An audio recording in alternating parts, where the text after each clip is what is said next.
bandage with a neck loop formed and colored like that of the goddess Calchihutlicu, and connected with a high crown. She bears a copal incense bag. Codex Vaticanus A, she is shown with the upper half of her face yellow and the lower blue, thus depicting the typical two-colored face painting of the Octli gods. On her head she wears the characteristic Octli god's headdress, also worn by Tlaloc, and holds a drinking vessel brimming with Octli. Codex Bourbonicus. Her face is blue with a few oblique lines after the style of the warrior's face paint. She wears as a headdress a bandage of unspun cotton, usually the characteristic of Tlazolteotl, spindles in her hair, a quail's wing and long plumes of a yellow color. In her hand she, 296, bears a bunch of Octli wort, a root which, if added to the agave liquor, makes its powers of intoxication more potent. Codex Vaticanus B, sheets 31 and 89, she is represented wearing the headdress typical of Tlaloc and of the Octli gods, a bandage colored white and blue, with knots to the right and left, which leaves these tips or tippets sticking out. Two large white and blue rosettes with similarly colored tassels depend by strings from the right and left of this bandage. Codex Fejevari Mayer. Sheet 28, clothed in a yellow striped tippet like that of Calchihutlicu, with a border painted in the colors of the jewel, she lies in her agave plant. She is crowned with a wreath of flowers and wears a blue skirt. Codex Laud. Sheet 9, the agave plant rises from a turtle resting upon a dragon. Adjacent to this lie a copper hatchet and a throwing weapon, while in her hand she holds an Octli bowl ornamented with gems and flowers. Secondary aspects.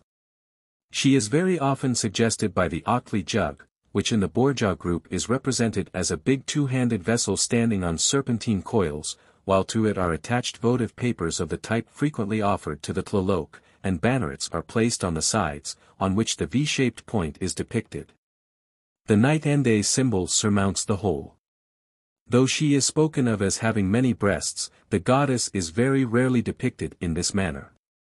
Myths the interpreter of Codex Vaticanus A says of her, they feign that Mayagil was a woman with 400 breasts, and that the gods on account of her fruitfulness changed her into the maguey, from which they make wine. He also speaks of her as the mother of Sintiotl, remarking that all the gods had their origin from the vine which bears the grape, the maguey plant. The third interpreter of Codex Tellurianorumensis calls, 297, her Mayaquil, who was otherwise called Sipaquitona, Sipactonal, and wife of Paitcatl. Nature and status Mayaul, as her name implies, is primarily a deity of the maguey plant. But evidence is not wanting that she also partakes of the nature of the earth goddess, as her occasional appearance in the insignia of Tlazolteotl and her wearing of the colors of the maize goddess would seem to show. As the wife of Paitcatl, the god, from the land of medicines, she bears the ropes which symbolize the Octli wort, the plant which gave a narcotic quality to the Octli drink, and which was thought of as strangling or choking the drunkard. Her bounteousness of fertility was symbolized by the possession of 400 breasts, and in this she resembles the old mother goddess of Asia Minor. She has also affinities with Xochiquetzal and Sipactonal. Contents, Totoltecatl equals, he of Talon relationship, one of the Octli gods. Aspect and insignia Sahagan MS, Biblioteca del Palacio. The deity wears a paper crown surmounted by a panache of heron feathers and a nose plug like that worn by the other Octli gods. His wig or hair falls over his shoulders. The upper part of his body is nude, but he wears a red-bordered cloth round the head. His shield is a peculiar one, and Sahagan calls it a shield of the boat. In shape it is almost like a modern door, and from it depends what seem to be paper strips. He wears bands of some textile material, which are tied behind with knots round the leg, and he is shod with sandals. In his hand he carries the obsidian axe typical of the Octli gods. He seems to have been a drink god of the Toltecs. Contents, Macuil Tocli equals, 5 Rabbit, area, Mexico. Compass direction, west. 298, symbol, 5 Tocli sign.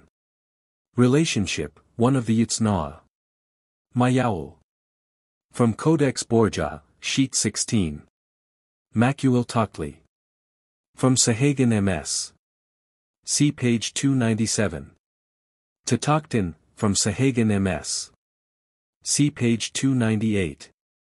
The OCTLI gods. Aspect and insignia general. In both Codex Vaticanus B and Codex Borgia he is painted a yellow color, but in Borgia very deep yellow, almost brown, to distinguish the rectangularly bordered yellow field which is seen in the neighborhood of the eye, and is characteristic of all the gods of the Maquil series. In Codex Vaticanus B this process is reversed, the yellow field being painted a darker, grayer shade.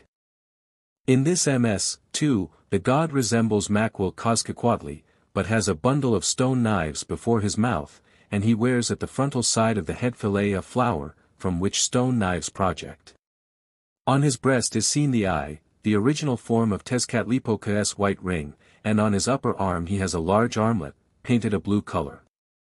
Sahagan MS. The Sahagan MS describes him as having the hand motif in the region of the mouth. On the head is a feather helmet surmounted by a comb of feathers, and he wears a necklet of animal claws.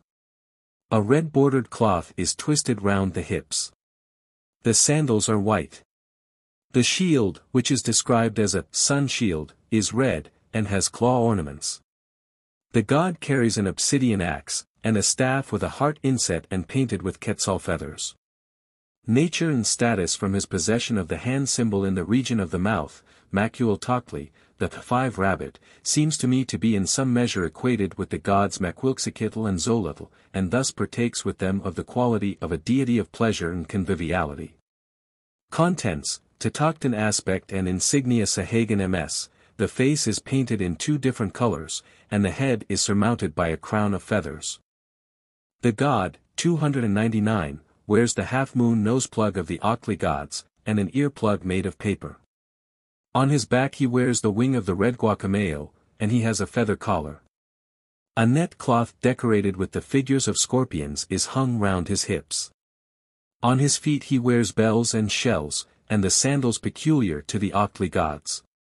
The shield common to the Octli gods hangs on his arm, and he carries in his hand the obsidian or copper axe with which they are usually represented. Nature and status Sahagan, BKI, c. 12, alludes to Tatoktin as the god of wine. He seems to me to be a personification of the Sensen Tatoktin, 400 or innumerable Octli gods, a figure in which the entire body of drink gods seem to have become merged in the Aztec mind. Paitcatl. From Codex Vaticanus B, sheet 90. Totoltecatl. From Sahagan MS. Tamayatacutli. From Sahagan MS. The OCTLI gods. Contents, Tamayatacutli equals, Lord of the Maize Flower, aspect and insignia Sahagan MS, the god is painted black and on his face is a plaster of salvia chia. He wears a crown of paper and another of heron feathers, variegated with plumes of the quetzal. Around his shoulders is cast a band of paper, and his loincloth is of the same material. On his feet he wears shells and white sandals. His shield is decorated with a water rose, and in his hand he bears a rush staff. Nature and status this god was connected with the flowering of the maize, on which occasion, during the month Tepelhuitl, Octli was drunk and his festival celebrated. See Sahagan, Appendix to Book 2. 301 The locus classicus for representations of the Octli gods is the Codex Magliabecchiano, which presents a most valuable series of them, pages 49 to 59. 2 BKI, c. 22. 3 Mirror covered with straw. 4 C. Sealer, Temple Pyramid of Tepoztlan, Bulletin 28, U.S. Bureau of Ethnology, page 349. 5 Teatro Mexicana, Tom. I. 6 Historia de los Indios, Tom. 2, page 240. 7 BKI, c. 13. 8 Manuel de los Ministros, page 35. 9 BKI, Appendix. 10 In the Ascent of Olympus. Contents, Chapter 9 Stellar and Planetary Deities, Contents, Tonatiuh equals, the Sun, Area of Worship, Plateau of Anahuac. Minor Names, Piltzintecutli equals, Young Prince. Totec equals, Our Chief. Zipili equals the turquoise prince. Calendar place, third of the 9 lords of the night. Ruler of the 19th day count, Quiawitl. Ruler of the day sign Ce Sochil. Compass direction, upper region, the heavens, lord of the east. Symbol, the sun disk, which he usually wears as a back ornament. Festivals, the 4th day, Naalan, in the sign Ce Ocelotl, movable feast. From Codex Borgia, sheet 70. From Codex Borbonicus, sheet 10. Forms of Tonatiuh. Aspect and insignia Codex Borgia. Sheet 9, his noseplug has the colors of the Chalchihuitl. The ornament attached to the nape and back is a large rosette or disc painted in the Chalchihuitl colors, as is the wrap which falls over the back. The ends of the loincloth also show the elements of this hieroglyph, and such a loincloth painting was usually indicative of the rank of the wearer in ancient Mexico. On his breast is a large gold disc. From his hollow earplug depends a jeweled band, and his collar consists of a solar disc. Sheet 70. In this picture he is seated on a platform covered with a jaguar skin. His face paint and body paint are yellow, with a rectangular stripe from the end of the noseplug and above the eye across the forehead. His hair or wig is yellow, and is held by a jeweled band ornamented with a bird's head. His 301 headdress is further equipped with eagle's feathers, and 3 tasseled cords edged with cotton hang from it. On his breast lies the solar disk. The head of a gray parrot protrudes from his back, and on the face is a small red disc. Sheet 14, here he is depicted as a red Tezcatlipoca with the face paint of the sun god, but is without the small red disc on the face, having instead the small, 4-cornered white and red patch characteristic of the maize god, of Zacapili and Tonacatacutli.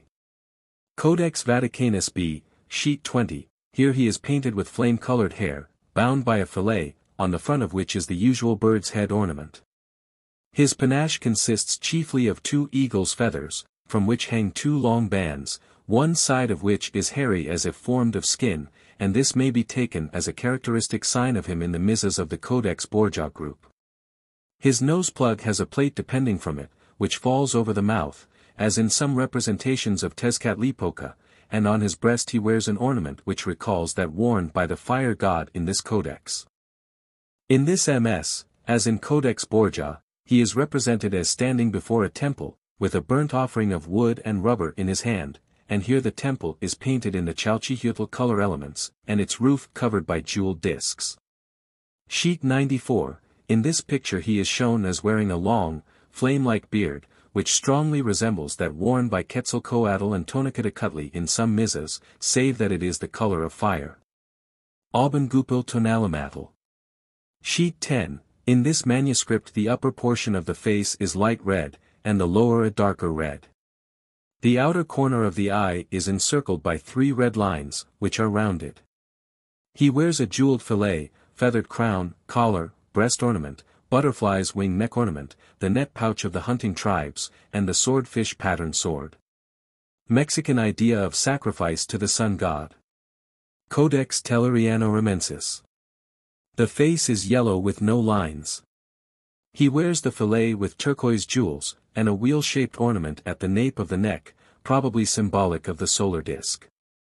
Elsewhere in this MS he is red, wears the 302 solar disk on his back, and holds the Katinga bird in one hand and a shield and a bundle of spears in the other. Codex Borbonicus. The face is half yellow, half red, and is surmounted by a flame-colored wig bound by the jeweled fillet with its usual ornament. Elsewhere in this codex he represents the sun by night, with the body and upper part of the face dark, no nasal rod, but a crescent like that of the earth goddess and the Octli gods. The sea snail's shell is above him, and the symbol of the eye in a dark patch. General. As second member of the third row in Codex Borgia, Vaticanus B, and February Mayer, he is recognized by his red body and face painting, and flame-colored hair bound up by a jeweled chain or strap, with the conventional bird figure on the frontal side. Wall paintings. Several lively paintings decorate the friezes executed on the walls of the palaces at Mitla, where the insignia of the god are given in the manner familiar throughout Mexico. The fillet with the bird's head frontal ornament, the peculiar disposition of the panache, and the necklace typical of the deity are all reproduced, and here serve to prove the widespread character of his worship.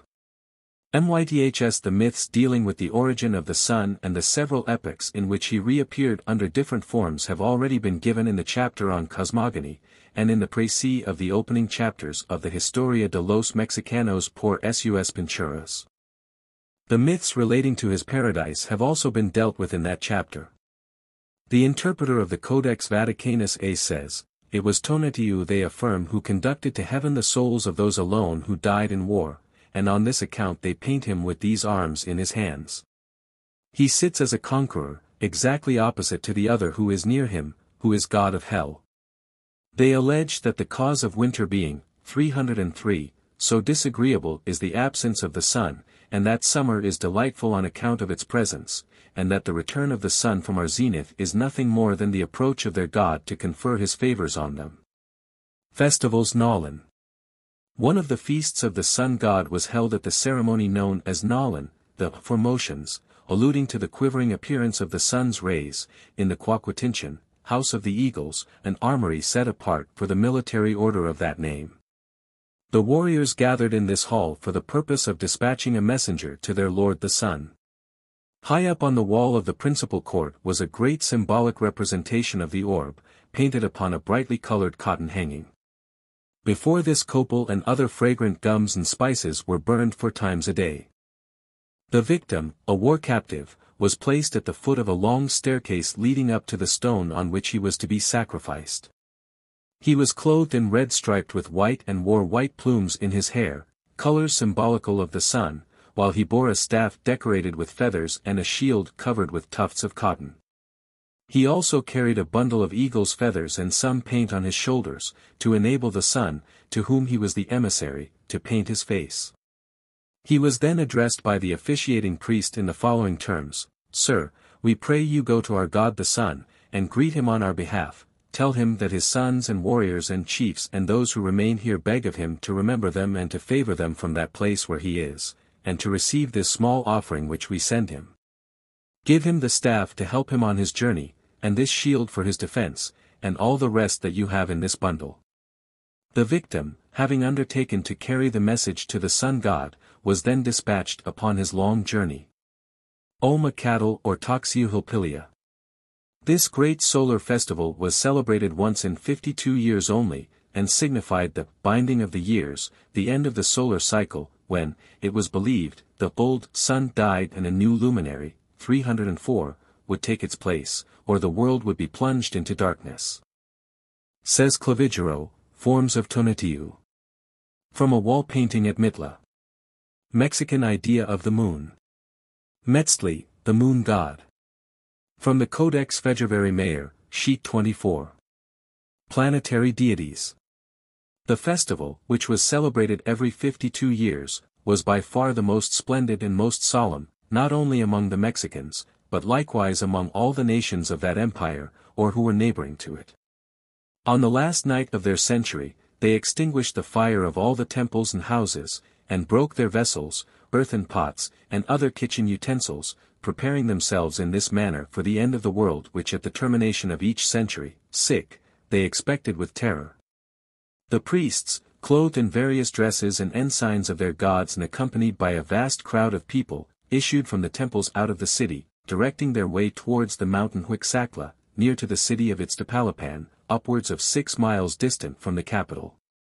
They regulated their journey in some measure by observation of the stars, in order that they might arrive at the mountain a little before midnight, on the top of which the new fire was to be kindled. In the meantime the people remained in the utmost suspense and solicitude, hoping on the one hand to find from the new fire a new century granted to mankind, and fearing on the other hand the total destruction of mankind if the fire by divine interference should not be permitted to kindle. Husbands covered the faces of their pregnant wives with the leaves of the aloe, and shut them up in granaries, because they were afraid that they would be converted into wild beasts and would devour them. They also covered the faces of children in that way, and did not allow them to sleep, to prevent their being transformed into mice. All those who did not go out with the priests mounted upon terraces, to observe from thence the event of the ceremony. The office of kindling the fire on this occasion belonged exclusively to a priest of Capalco, one of the districts of the city. The instruments for this purpose were, as we have already mentioned, 2 pieces of wood, and the place on which the fire was produced from them was the breast of some brave prisoner whom they sacrificed. As soon as the fire was, 305, kindled, they all at once exclaimed with joy, and a great fire was made on the mountain that it might be seen from afar, in which they afterwards burned the victim whom they had sacrificed. Immediately they took up portions of the sacred fire and strove with each other who should carry it most speedily to their houses. The priests carried it to the greater temple of Mexico, from whence all the inhabitants of that capital were supplied with it. During the 13 days which followed the renewal of the fire, which were the intercalary days, interposed between the past and ensuing century to adjust the year with the course of the sun, they employed themselves in repairing and whitening the public and private buildings, and in furnishing themselves with new dresses and domestic utensils, in order that everything might be new, or at least appear to be so, upon the commencement of the new century. On the first day of that year and of that century, which, as we have already mentioned, corresponded to the 26th of February, for no person was it lawful to taste water before midday. At that hour the sacrifices began, the number of which was suited to the grandeur of the festival. Every place resounded with the voice of gladness and mutual congratulations on account of the new century which heaven had granted to them. The illuminations made during the first nights were extremely magnificent, their ornaments of dress, entertainments, dances, and public games were superiorly solemn. One nature and status. In my view, the sun god Piltzintecuhtli is merely a personification of Tonatiuh, the sun. As has already been said, solar worship in Mexico seems to have been developed at a comparatively late period. In the myths regarding the origin of the sun given by Olmos and Sahagun, it is clear that he is regarded more as a luminary than as a god.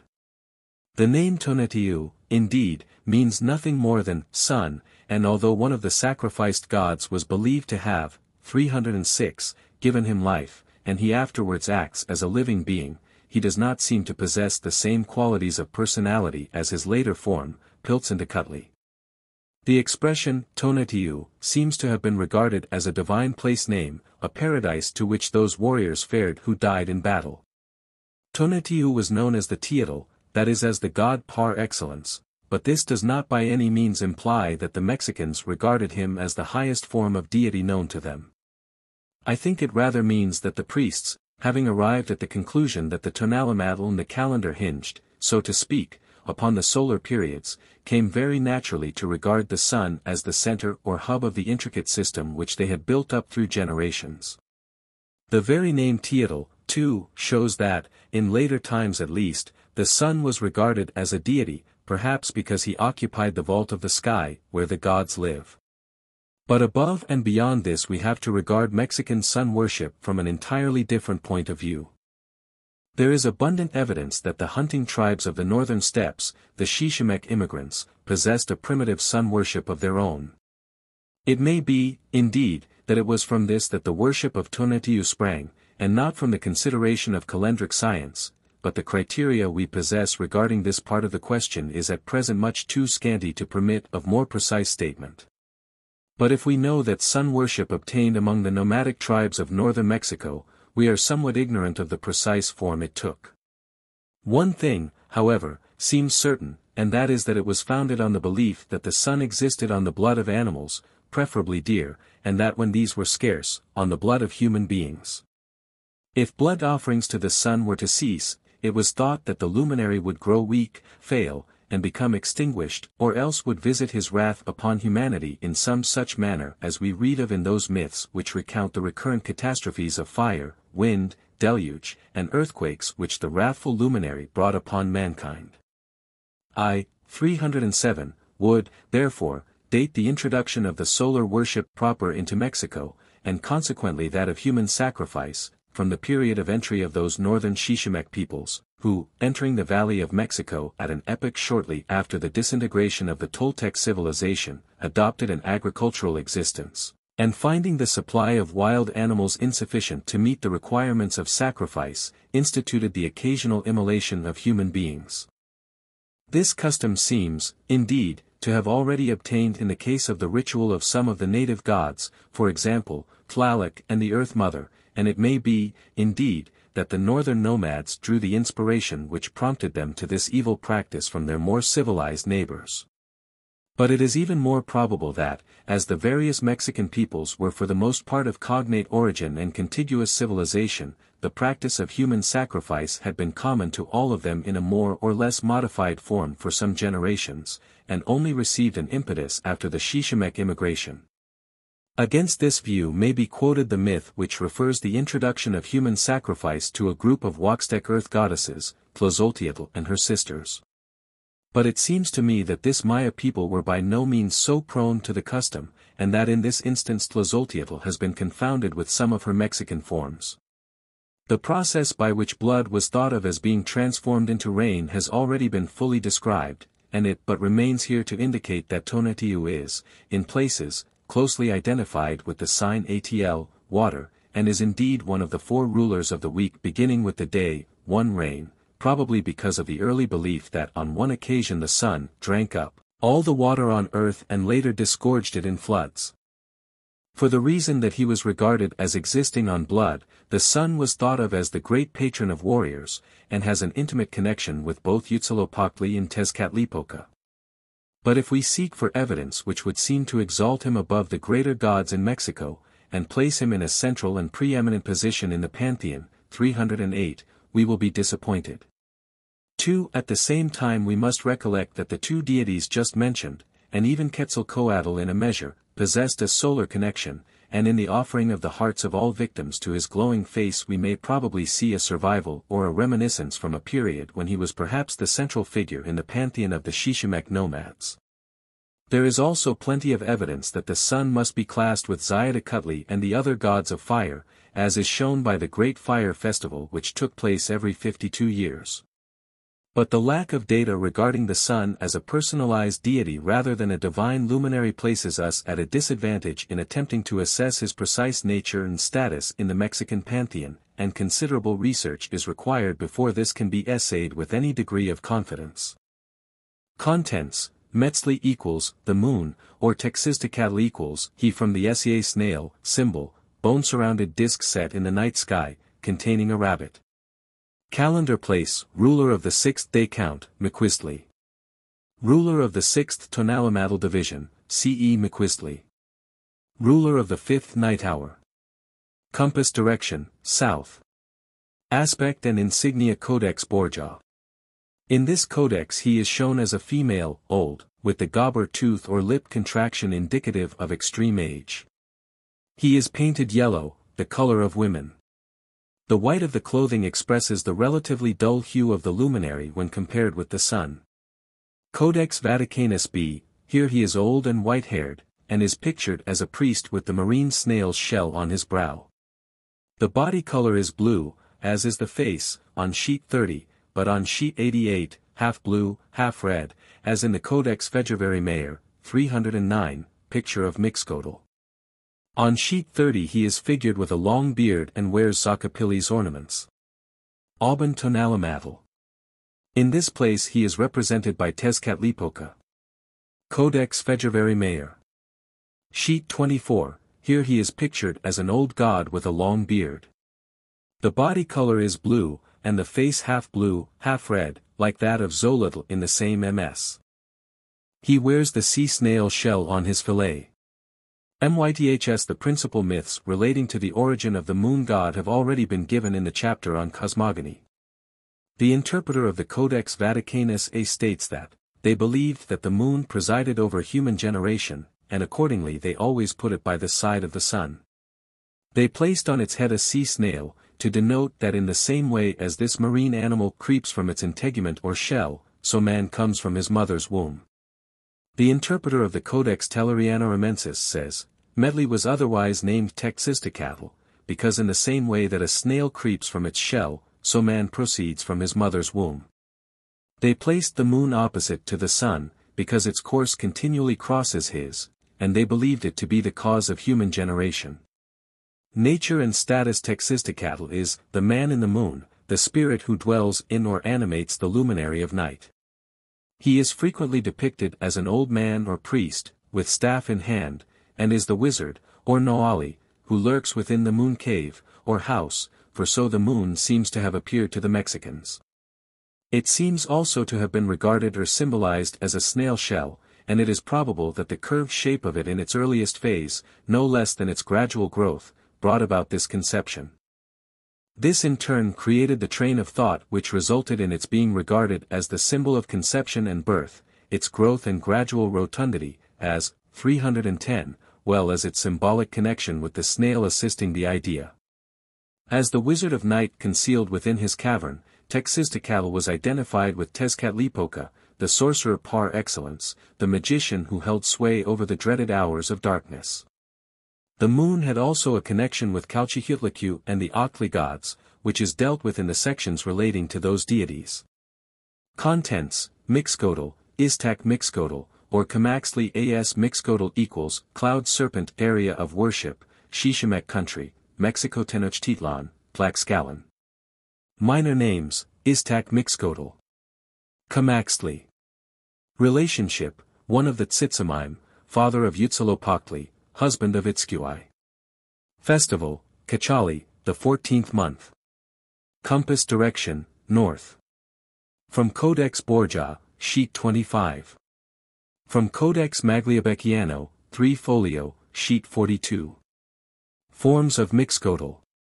Aspect and insignia Codex Vaticanus B, sheet 25. In this manuscript Mixcoatl's almost nude body is striped with white, as in the case of some of the stellar deities, and he has the half-mask stellar face painting about the eye. His hair curls up above the brow, is covered with downy white feathers, and he wears a forked heron feather tuft on the head. On sheet 37 his effigy is accompanied by the symbolical weapons of war. Codex Borgia. Sheet 50, right-hand corner, lower portion. The representation in this place is almost identical with that in Codex Vaticanus B, sheet 25. On sheet 15 the god has the implements of war and a small hand flag, and wears a blue metal breastplate set in gold, from which depends a Chalchihuitl jewel. Codex Fejerveri Mayer. Sheet 41, Mixcoatl is here depicted with body color half blue, half red, the black domino stellar painting about the eye, his hair puffed up above the brow and surmounted by the warrior's adornment. The body painting in this place is merely a variant, 311, of the striped color, perhaps indicating the twilight. As god of the hunting tribes, he is naked like the hunter, and has an earplug made from a deer's foot. He is armed with a throwing stick, Otlotl. From a wall painting at Mitla, Palace I. From Codex Borgia, sheet 80. From Codex Vaticanus B, sheet 70. Iztac Mixcoatl. From Codex Borgia. Forms of Mixcoatl.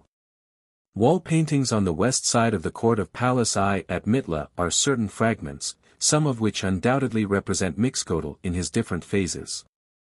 In the first of these he is represented as wearing a white wig surmounted by tufts of down in which arrows are stuck. On his face he has the familiar, domino painting, he is bearded, and his noseplug is of a peculiar character, somewhat unfamiliar and expressing a serpentine motif. He wears a collar with sharp stellar edges. The fifth figure to the right from this once more represents him in the same guise, only that in his left hand he holds the otlotl, or spear thrower. His peculiarly stellar character has not been lost upon the artist who executed these paintings, as the stellar eye motif decorates the top of the frieze on which they appear. Not far away is seen the deer usually associated with him. Statuary and paintings. An interesting stone figure of Mixcoatl was discovered in the ruins of the Castillo de Tio, to the west of the pyramid. It is made of sandstone, and the frontal aspect shows the god wearing a high panache of feathers, a headdress flanked by tufts or puffings of some textile material from which feathers depend, and an elaborate necklace. The skirt, the upper part of which is V-shaped, hangs down to the ankles, and is tied up behind in a double knot. In his left hand he carries the bag which holds obsidian arrowheads, his invariable symbol, and in the right the S-formed lightning symbol, with which he is often represented, as in the Codex Magliebecchiano. Another relief from the same site shows him carrying the same symbols. His hair is decorated with featherballs, as in the Codex Magliebecchiano and Duran's, 312, illustration. In a painting from Tia Pancaxo he wears a peculiar headdress from which falls behind a large panache of feathers, and which seems to be decorated with down. A horizontal band crosses the face beneath the eye and covers the whole of the nose. In one hand he carries the lightning symbol, from which spring serpentine streaks of lightning, and in the other a small shield like a sunflower and 3 arrows with blunt ends. Contents: As Istak Mixcoatl equals, White Cloud Serpent, minor names, Sur Ecatl equals, 1 wind. Relationship: husband of Elancuai and progenitor of the Zelua national ancestors, Tenek, Olmecatl, Zicalancatl, Mixtacatl, Otomatl. Husband of a second wife, Kaimamatl, by whom he had a son, Quetzalcoatl.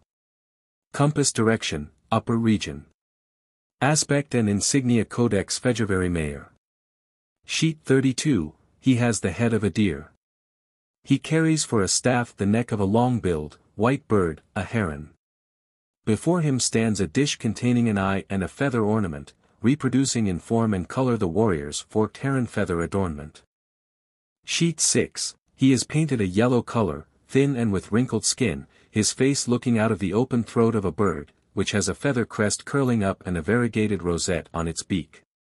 In one hand he holds a bone dagger, in the other a staff tied round with a white fringed cloth. As hieroglyph is shown beside him the De Ce Ecatl, 1 wind. Codex Borgia. Sheet 60, here he is represented as having heron feather hair and beard, and a ring-shaped appendage below the upper lip indicative of age. He is dressed as a priest, with tobacco calabash on back and red patch on temple. He holds in one hand a staff bent like a heron's neck, and in the other a bunch of malinali grass. Sheet 24, the representation here is almost identical, except that the staff has a heron's head and that a bone piercer, 313, is worn behind the ear. In both pictures he wears a curious back device, recalling that on the rattlestaff of Quetzalcoatl. In some places he wears a helmet mask like the head of a deer. Contents: As Camaxtli area of worship, Tlaxcalan and Huexinco. Festival, Sutecpatl, movable feast. Relationship, brother of Huitzilopochtli, and probably a local variant of him. Aspect and insignia face paint. He wears the domino face paint, like Huitzilopochtli and Mixcoatl, and a nose plug. The body is striped with red and white, in which circumstance he agrees with Mixcoatl and Tlaxcalpantecutli, the morning star. He wears a headdress seemingly of feathers, and in Duran his hair is long and he wears a knitted loincloth. A dead rabbit, or its skin, is slung across his breast. In the Humboldt MS, Roy. Lib of Berlin, his headdress perhaps represents the symbol of hieroglyphic expression for the phrase Atl Tlacanali, water and fire, used in the sense of war. Weapons, etc. He carries the otlotl, or spear thrower, and net bag of the wild hunting tribes, bow and arrows, sometimes tipped with down, also a bag or pouch, in which he carries his arrowheads of obsidian. Like Mixcoatl he is sometimes clothed in the device of the two-headed deer, in which he went to war. Myths Mixcoatl has already been alluded to in the précis of the early chapters of the Historia de los Mexicanos por sus Pinturas given in the chapter on cosmogony, where the circumstances of his birth are touched upon. In chapter 10 of the same work he is identified with Amimitl, another Shishimec deity, seemingly without reason. The Annals de Cuautitlan speaks of him as one of the 3 who sought, 314, the hearthstone, and as one of the priests of the fire god. As Iztac Mixcoatl, according to Motolinia, 3 he dwelt with his wife, Elancuai, in Chicamaztoc, the land of the 7 caves, the primeval land of the tribes, and from them sprang the forefathers of the natives. By a second wife, Kaimamatl, he begot the god Quetzalcoatl. In the Tlaxcaltec legend reproduced in the Historia de los Mexicanos por sus Pinturas, for mention is made of a two-headed deer which fell from heaven and was honored as a god by the people of Cuitlahuac, and it is told how, clothed in its form or disguise, Camaxtli or Mixcoatl subdued the surrounding tribes. Istak Mixcoatl was, indeed, the Shishimek Adam, the father of the tribe. A hymn to the gods of the hunt, of whom Mixcoatl was the chief, is as follows: Song of the cloud serpents, I out of the 7 caverns he sprung, was born. 2 out of the land of the prickly plant he sprung. 3 I came down, was born, I came down with my spear made of the prickly plant, I came down with my spear of the prickly plant. For I came down with my net bag. I seize him, and I seize him, and he is seized.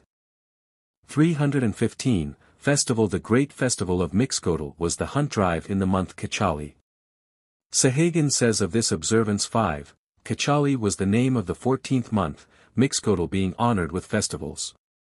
Arrows and darts for use in war were made, and many slaves were slaughtered in honor of this god.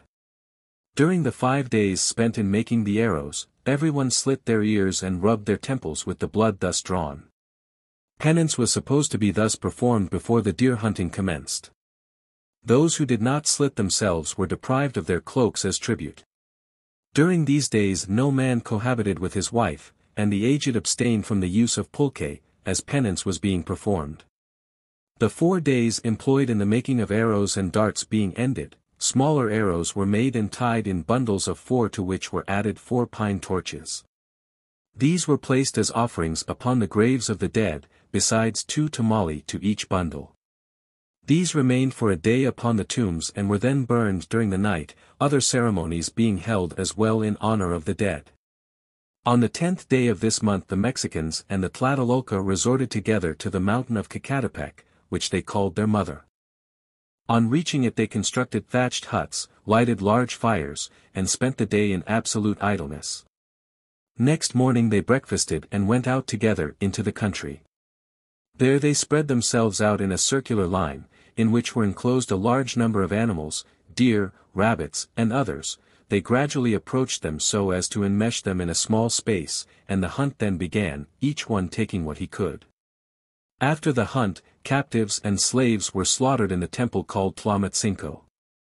They were bound hand and foot and were carried up the temple stairs in the same fashion as a deer is carried by its 4 legs when taken to the butcher. They were put to death with great ceremony. The man and the woman who represented the image of 316, Mixcoatl and his companion were slain in another temple, which was called Mixcoadiapan. Several other rites were performed. Of this festival Acosta gives a slightly different version. The feast they made was pleasant and in this sort: they sounded a trumpet at break of day, at the sound whereof they all assembled with their bows, arrows, nets, and other instruments for hunting.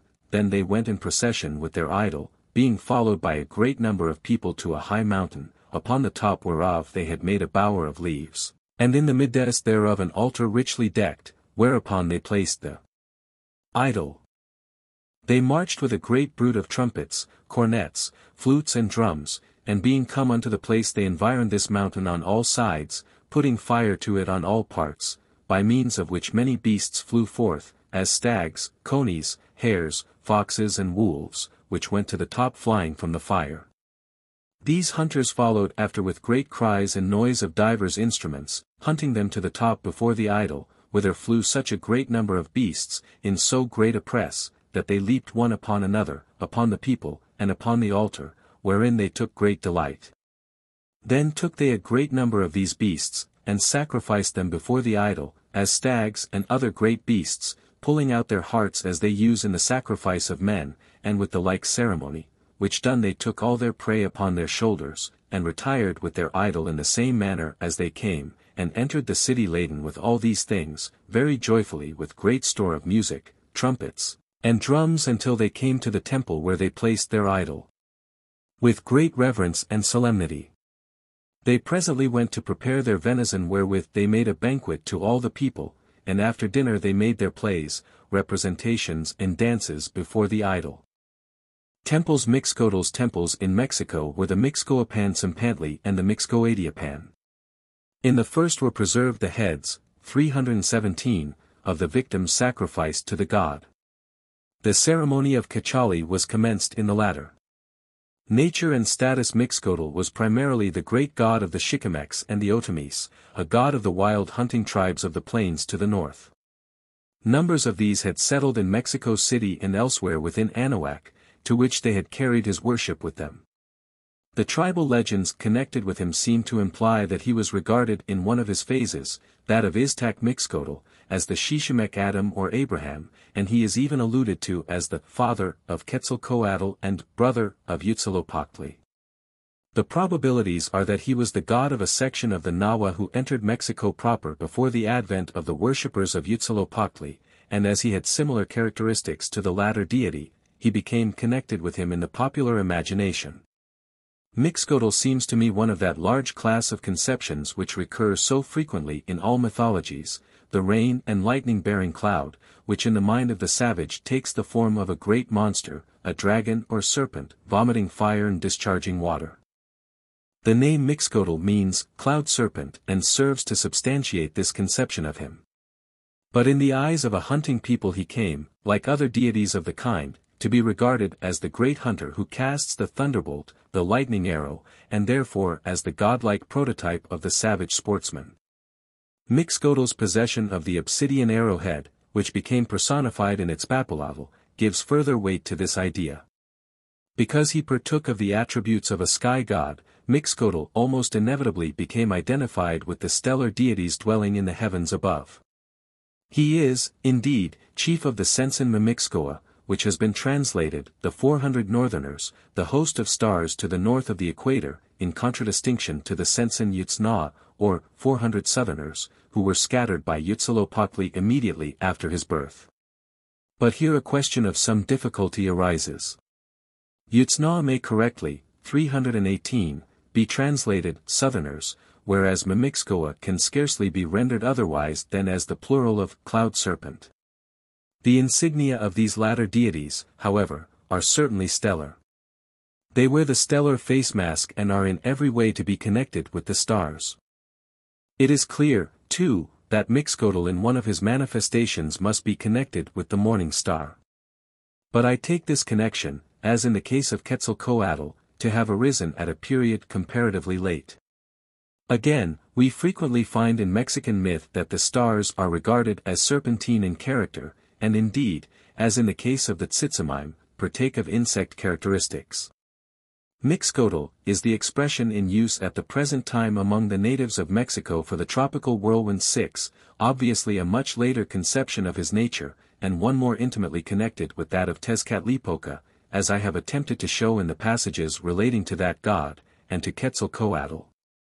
There is, indeed, a strong resemblance between Mixcoatl and Tezcatlipoca, both of whom are connected with obsidian, and carry the hunter's bag of obsidian darts.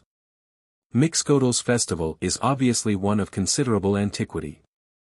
As practiced in Mexico Tenochtitlan, it was obviously a reminiscence of the great communal hunt. Its sacrifice of women in the place of deer, the victims being carried up the temple stairs in the same fashion as a deer is carried by its 4 legs when taken to the butcher, is obviously a substitution in more civilized times of human for deer sacrifice, either because the animals of the hunt were not so easily obtained or for the reason that the idea of human sacrifice had so thoroughly interpenetrated Mexican religious usage as to render the older form unacceptable, merely retaining its broader characteristics.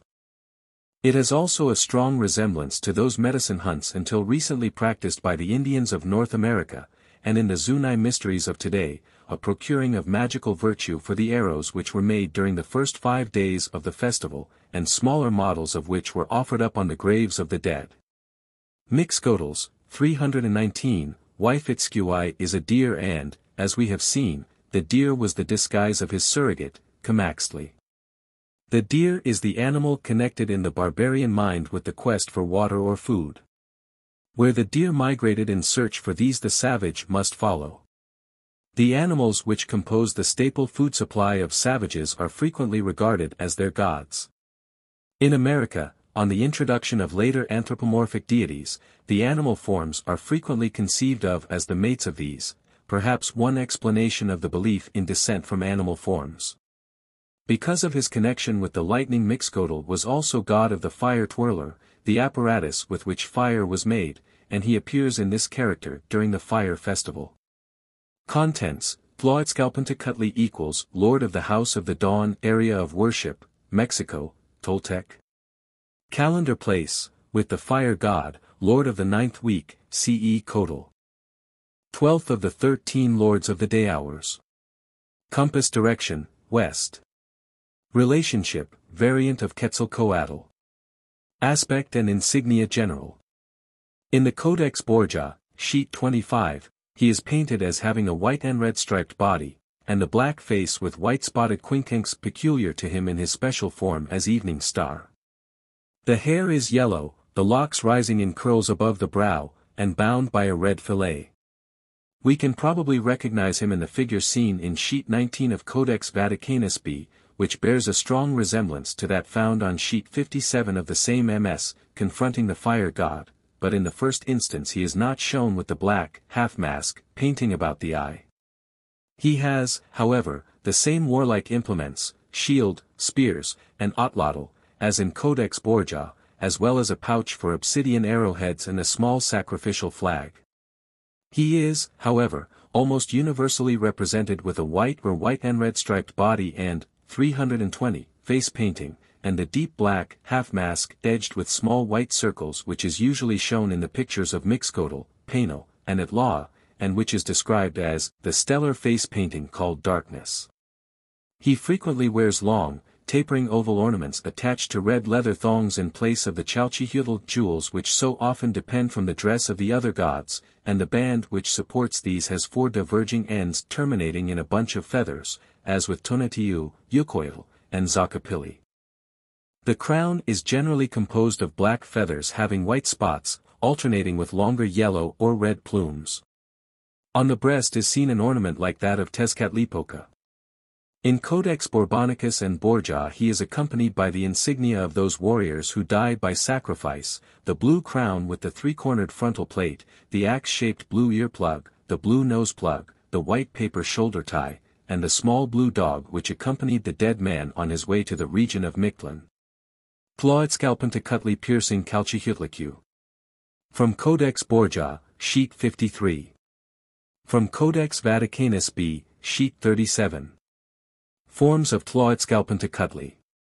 On the 5 sheets of Codex Vaticanus B which indicate the periods of the planet Venus we observe Tlaotzcalpantecutli depicted 5 times, and have thus a most favorable opportunity for studying his various attributes. All of these pictures represent him in the form of the evening star, with the quincunx of white spots on the dark background of his face. He is depicted as half black, half white, the body, upper arms, and knees being black, but the forearms, thighs, and lower part of the legs white and striped with yellow longitudinal lines, like the striping on Huitzilopochtli's body. Under the eye is a motif which recalls the blue snake band round the mouth of Tlaloc, but it is yellow in color, and forms a kind of coil in the middle of the face over the nose. A tassel or other ornament falls from it, the whole recalling certain Maya types. The hair is flame-colored, curls upward, and is bound with the usual fillet studded with white slicings from mussel shells, and the black, white-tipped feathers, previously alluded to, and intermingled with eagle plumes, crown the head. The breast is covered with the white eye-ring, also described above, and which is characteristic, 321, of Tezcatlipoca. Accompanying the picture is the emblem of the stellar eye, which in this place is almost certainly intended to depict the planet Venus. The god holds in one hand the atlotl, or spear thrower, and in the other a bundle of darts, to symbolize his nature as a shooting god. Tlaotzcalpantecutli, left, and victim. From Codex Borgia, sheet 19. In those pictures in Codex Borgia where the god is represented as casting his spear at various mythological figures, his insignia is in agreement with that portrayed in Codex Vaticanus B. But of the 5 figures in which he is shown as the spear thrower, in one only is he depicted with white, red-striped limbs, the remaining figures being colored green, yellow, brown, and blue. Nor has the face the characteristic painting known as stellar and frequently described on those pages, but is skull-shaped, and represented as swallowing blood and a human heart. He holds, however, the usual spear thrower, shield, hand flag, and the hunter's net bag. The Codex Borgia pictures show, too, the incidence of the god's other attributes, the oval, egg-shaped ornaments and the white-tipped black feathers, which, however, are here considerably shorter, and spread over the crown of the head only. Here also the first of the 5 figures is red-striped, the others being blue, red, and yellow, and red-striped. Like the figures in Codex Bologna, the first has the head of a skull painted with the face paint of Quetzalcoatl, with the quincunx of 5 discs on a dark ground. The other 4 figures wear masks, that part of their faces which is visible being colored like the body and having the quincunx of 5 white discs. The second figure wears an owl null, or mask, the third that of a dog, the fourth a rabbit mask, and the fifth, like the first, a dead man's skull, which, however, is portrayed in its natural color and has no face paint. The owl mask of the second figure and the skull mask of the fifth show that they represent the sequence of 5 periods of the planet Venus, 5 time counts based on its period of visibility, and that, moreover, these figures are to be referred respectively to the compass directions, east, north, west, south, below. The Codex Februari figure differs from the other representations, the face being painted white, 322, with yellow stripes, like the rest of the body and limbs.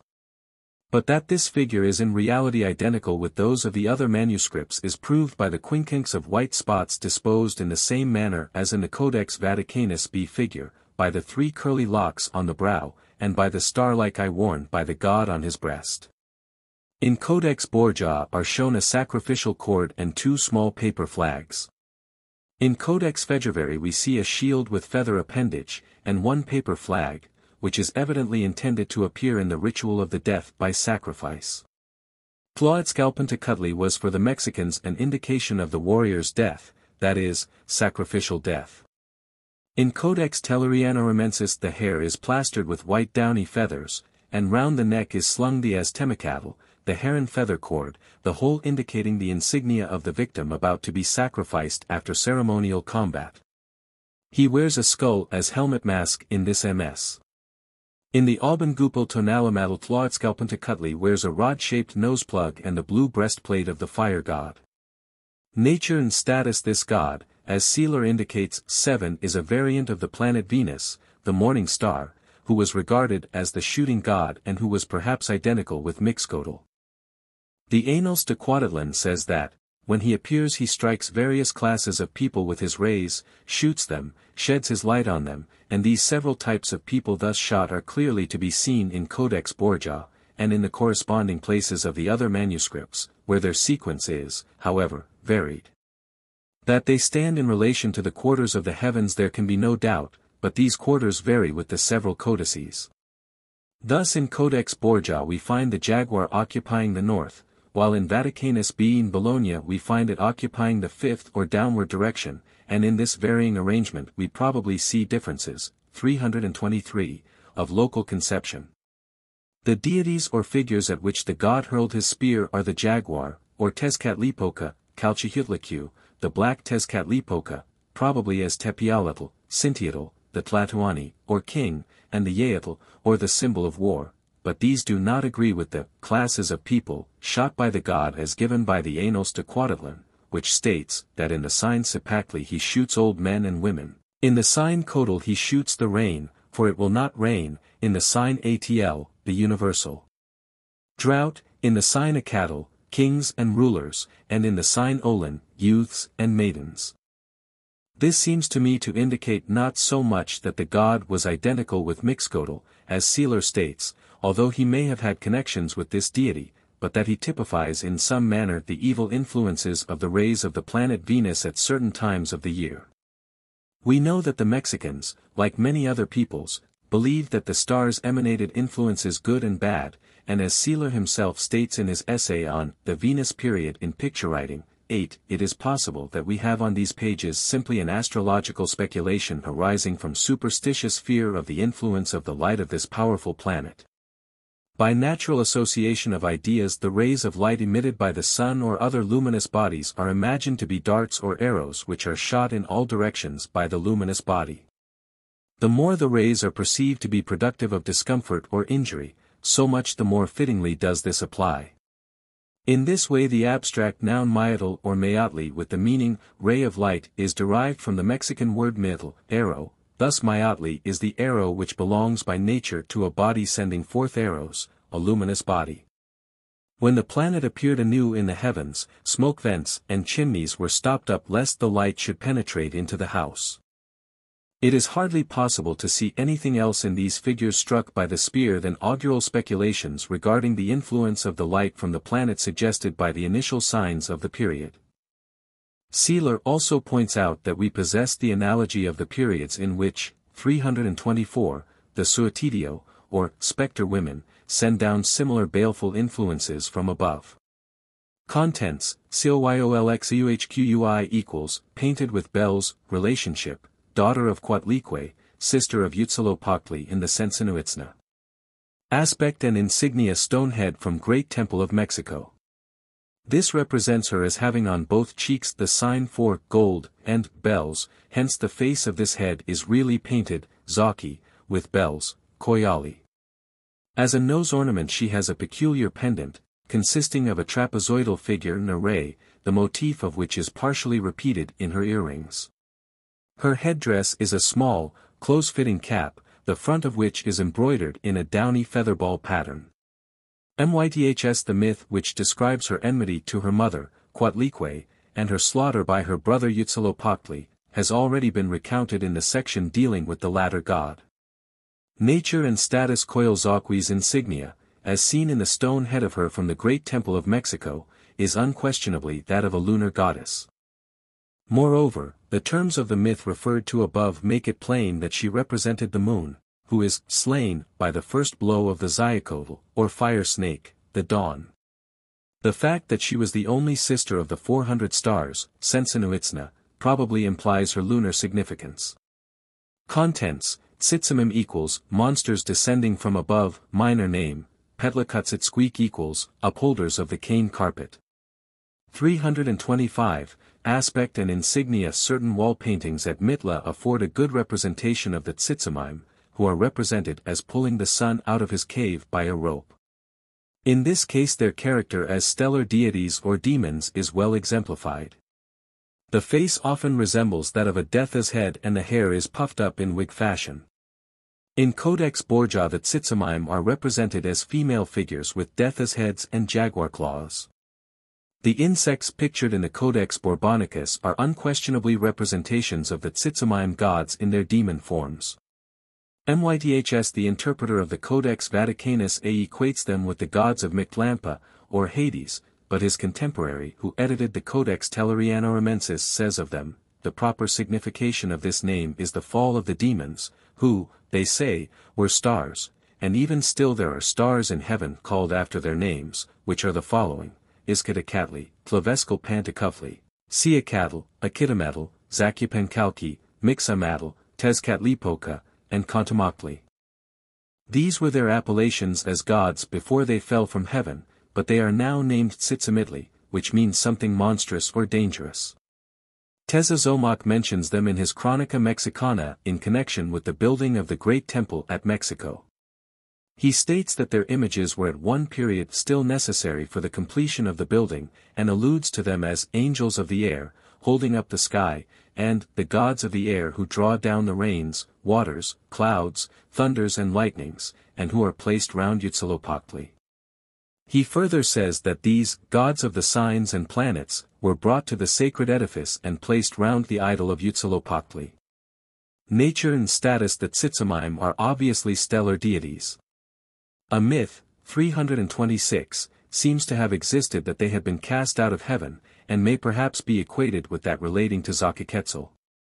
I think, too, that it had a connection with the myth which told how Huitzilopochtli routed the Sensinuitzna, his brothers, who were also stellar deities or demons of darkness. That the Tsitsimim were so regarded was probably because they were seen during the night, or perhaps during eclipses. The list of them includes many of the great gods, especially those who had an uncanny significance, as Tepialetl, Mictlantecutli, Tlazolteotl, Tezcatlipoca, and Itzpapilatl. The Tsitsimim are equated by Seeler with the sky supporters. 9, 327, 1 C. Sahagan, Book 7, CSX 13, for a much more detailed description. 2 C. Sahagan, Book 3, Appendix, C. 4. 3 Historia de los Indios de la Nueva España, Preface, in his Casbelcita, Volume 1, 1858, pages 7, 10. 4 his Casbelcita, Volume 3, 1891, page 237. 5 Appendix to BKI, C. 14. 6 Brinton, Myths of the New World, page 190. 7 Commentary on Codex Vaticanus B, page 287. 8 Bulletin 28 of U.S. Bureau of Ethnology, pages 355 ff9c Commentary on the Codex Vaticanus B, page 90. It seems to me that, as Tezazomoc says, these were gods of the signs and planets, i.e. of the tonalamatal in its augural or astrological sense. If so, the definitely astrological nature of the tonalamatal might be argued therefrom. Contents, Chapter 10 Gods of Death, Earth, and the Underworld. Contents, MICTL ANTCUTLI equals, Lord of Mictlampa, Region of the Dead, Area of Worship, Mexican Plateau. Calendar Places, Lord of the 10th Day Count, CE Tecpatl, and of the 10th Week. 11th of the 13 Lords of the Day and 5th of the 9 Lords of the Night. Symbol, skull, or bunch of Malinali grass. Compass direction, north. Relationship, husband of Mictacatl, one of the Tzitzimime. Aspect and insignia Codex Borgia. Sheet 14, this is one of the most striking representations of the death god which has come down to us. Here he is depicted as a skeleton with a skeleton's thorax and a skull for head, the arms and legs painted white with yellow spots picked with red, to symbolize the bones of a newly flayed person.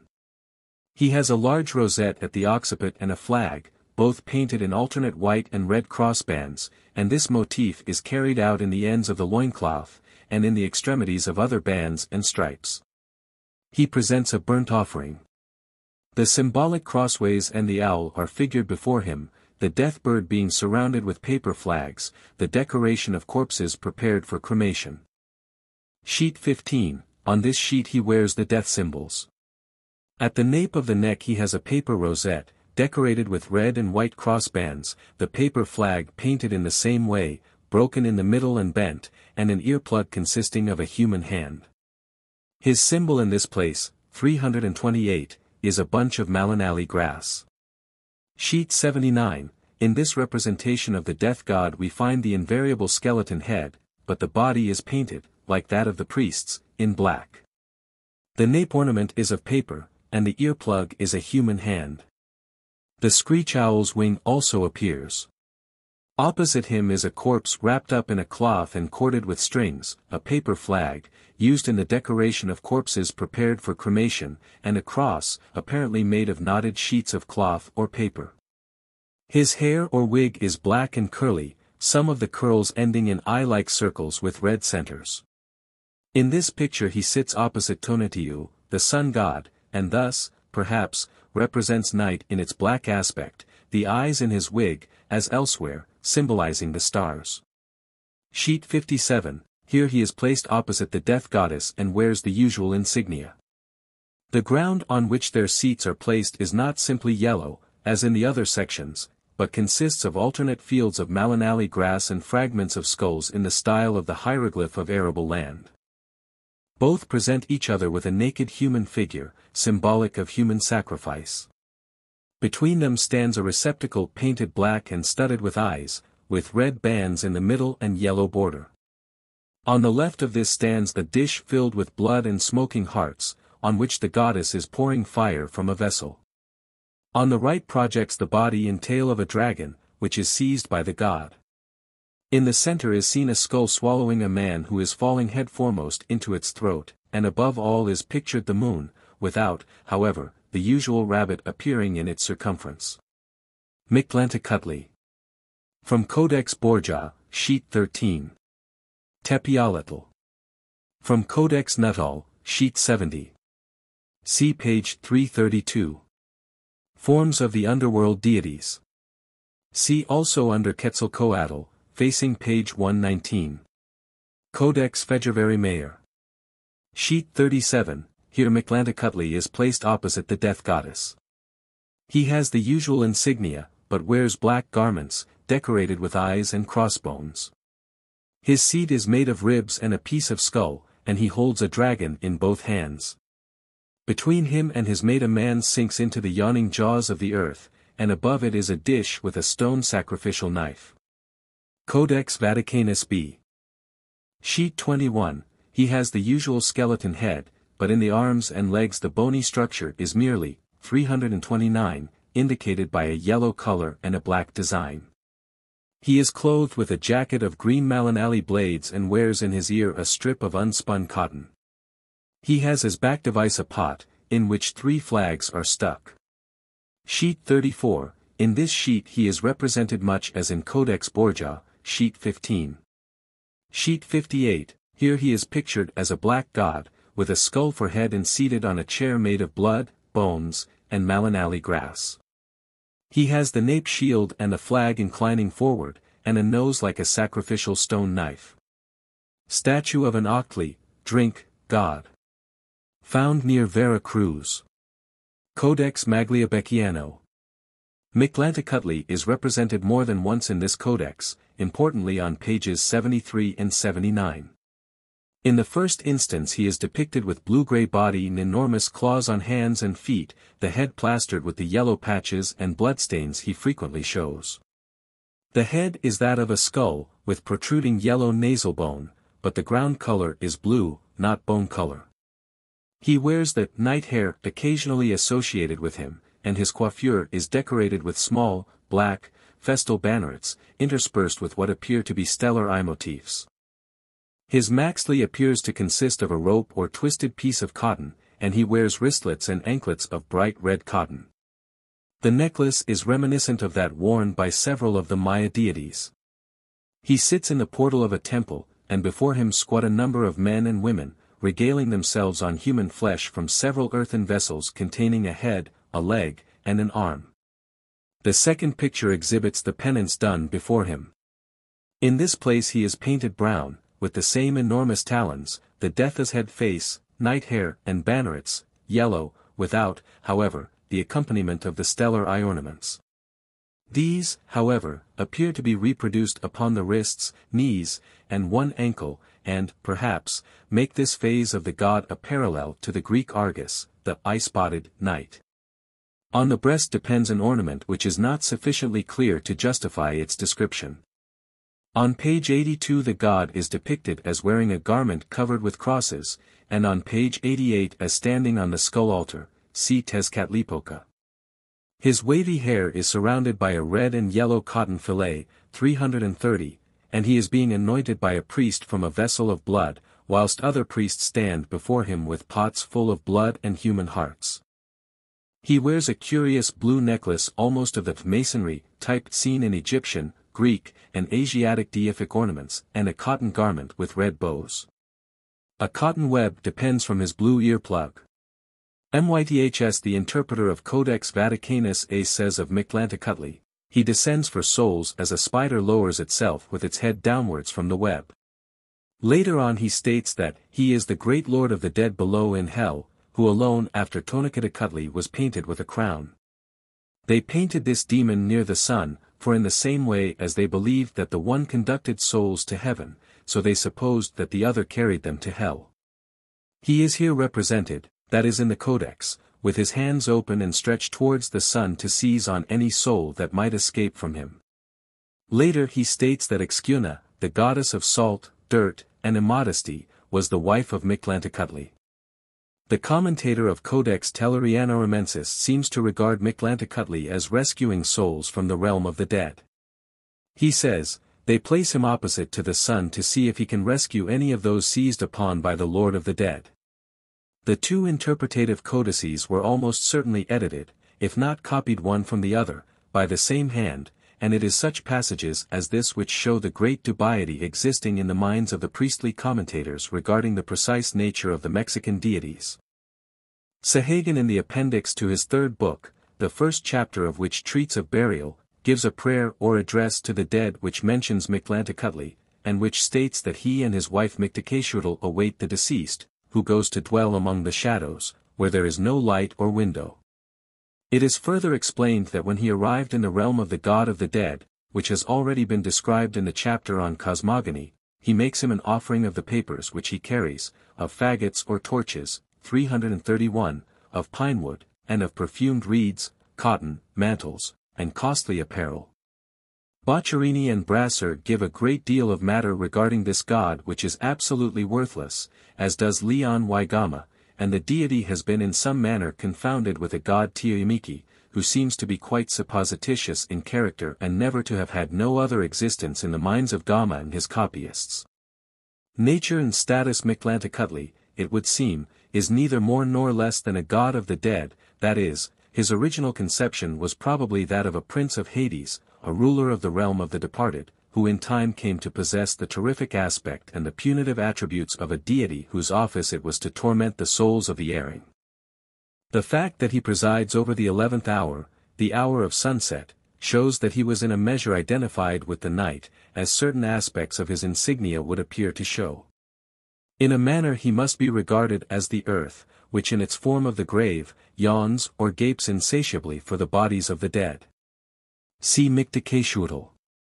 He appears to have analogies with the lords of Xibalba, or the place of the dead, alluded to in the Popol Vuh, of the Quichus of Guatemala. 1. Contents, Mictlantecuhtli equals, Lady of the Place of the Dead, Area of Worship, Mexican Plateau. Minor name, Xiconoy equals, 9 Earth Monster. Relationship, Wife of Mictlantecutli. Calendar place, Ruler of the 10th day count, Itzcuintli. Fourth of the 4 guardians of the 3rd Venus period, denoting the north. Aspect and insignia Codex Vaticanus B, sheet 90, she has a skull for head, with round eye and marked superciliary arch, tousled, dark, 332, hair studded with eyes symbolizing night and stars. The skull and body are painted yellow, and one breast is showing. Her wig has eyes for ornaments, and she wears the nape ornament of paper usually placed on corpses. Her earring is also fashioned after the eye motif. The feather balls at her wrists are set with eye-like jewels. She is engaged in thrusting a mummy pack into the yawning jaws of the earth. Codex Bologna, Cosby. Sheet 27, the date, 9 Earth Monster, Xiconoy stands here beside Mictlantecuhtli as her hieroglyphic name. Codex Borgia. Sheet 57, here she is represented opposite Mictlantecutli. She has a wig decorated with stars. The face is human, but the fleshless lower jaw resembles the sign Malinali. Her nape ornament of paper is painted red and white, and her costume is red with white cotton borders and an upper border of variegated white and yellow. Nature and status see Mictlantecutli. Contents, Tepeyalatl equals, Heart of the Mountains, Area of Worship, Tierras Calientes. Relationship, one of the Tzitzimime. Symbols, a cave, see Codex Borgia, sheet 2. A marine shell, Codex Borbonicus. See also Sealer, Gesammelte Handlungen, Volume 1, page 606, for glyph in Codex Bologna, Cosby. Calendar place, 8th of the Lords of the Night, Ruler of the 3rd day, and of the 3rd week, CE Mazatl. Compass direction, south. Aspect and insignia in Codices February Mayer and Vaticanus B. The face paint of this god is red, and in the latter MS. Has the alternate red and yellow crossbars of the red Tezcatlipoca. In Codex Borgia the body is painted black, but in this MS, as well as in the Auban Tonalamatl, the upper part of the face resembles that of Quetzalcoatl in its decoration, the profile being of a 333 light color, while the temporal region is painted differently, these colors in the Auban Tonalamatl being separated by a black line. But whereas the temporal coloring in the Vienna MS is green, in Codex Borgia it shows the alternate black and yellow of Tezcatlipoca's face paint. In Codex Borgia, sheet 14, a beard is worn and a plug is in the nostrils. The region of the mouth has the painting of a jaguar's skin. The hair is puffed up in 2 pads, symbolic, perhaps, of the mountainous region with which the god is connected. In Codex Tellurianorumensis he wears the broad necktie of the rain gods, only painted in green and not in blue, and in Codex Borgia shows tlalix colors in the loincloth, fillet, and neck ornament. In this MS, too, he is represented as blowing the conch shell, and here, as well as in Codex February Mayer, he stands before a building which has the cone-shaped, high-pitched straw roof of the houses in the Tierras Calientes, crowned with a jagged motif. As ruler of the third day sign and third week he is represented as a jaguar pure and simple in the Auban Tonalimadal, Tellurianorumensis and Borbonicus codices, which is merely a disguise for the personality of Tezcatlipoca, as is shown by the face of that god looking out from the jaguar's head in Tellurianorumensis. In Codex Borbonicus he is more unmistakably represented as Tezcatlipoca, for the hands and feet projecting from underneath the jaguar skin are striped like those of that god, and one of the feet wears Tezcatlipoca's sandal, the Itzcoatl, or obsidian snake, whilst the other is torn off and replaced by his smoking mirror. The jaguar of Codex Borbonicus has other portions of the insignia of Tezcatlipoca about him, such as the Aztec celi, or feather head ornament, and the anodal, or white mussel shell ring. In the Codex Borbonicus a large marine shell or conch shell appears to be symbolical of Tepialatl. The god is alluded to by Sahagan as among the unlucky symbols. He figures as one of the faces of the double-headed Quaxilotl. Myths the interpreter of the Codex Vaticanus A says, 334, they considered Tepialatli the lord of these 13 signs in which they celebrated his festival, during the 4 last of which they fasted, out of reverence, on account of the earth's having remained after the deluge. But as its conditions were disordered or filthy, they did not consider the sacrifices of these signs as good or clean, but, on the contrary, as unclean, and they applied to them an appellation which in common phraseology we might explain by the term sacrifices of filth. These last 4 signs in which they fasted were likewise out of reverence and in honor of Sugaquetzal, Xochiquetzal, the wife of Tonacatecotl, whose name signifies the lifting up or raising up of the roses, for they say that goddess caused the earth to flourish.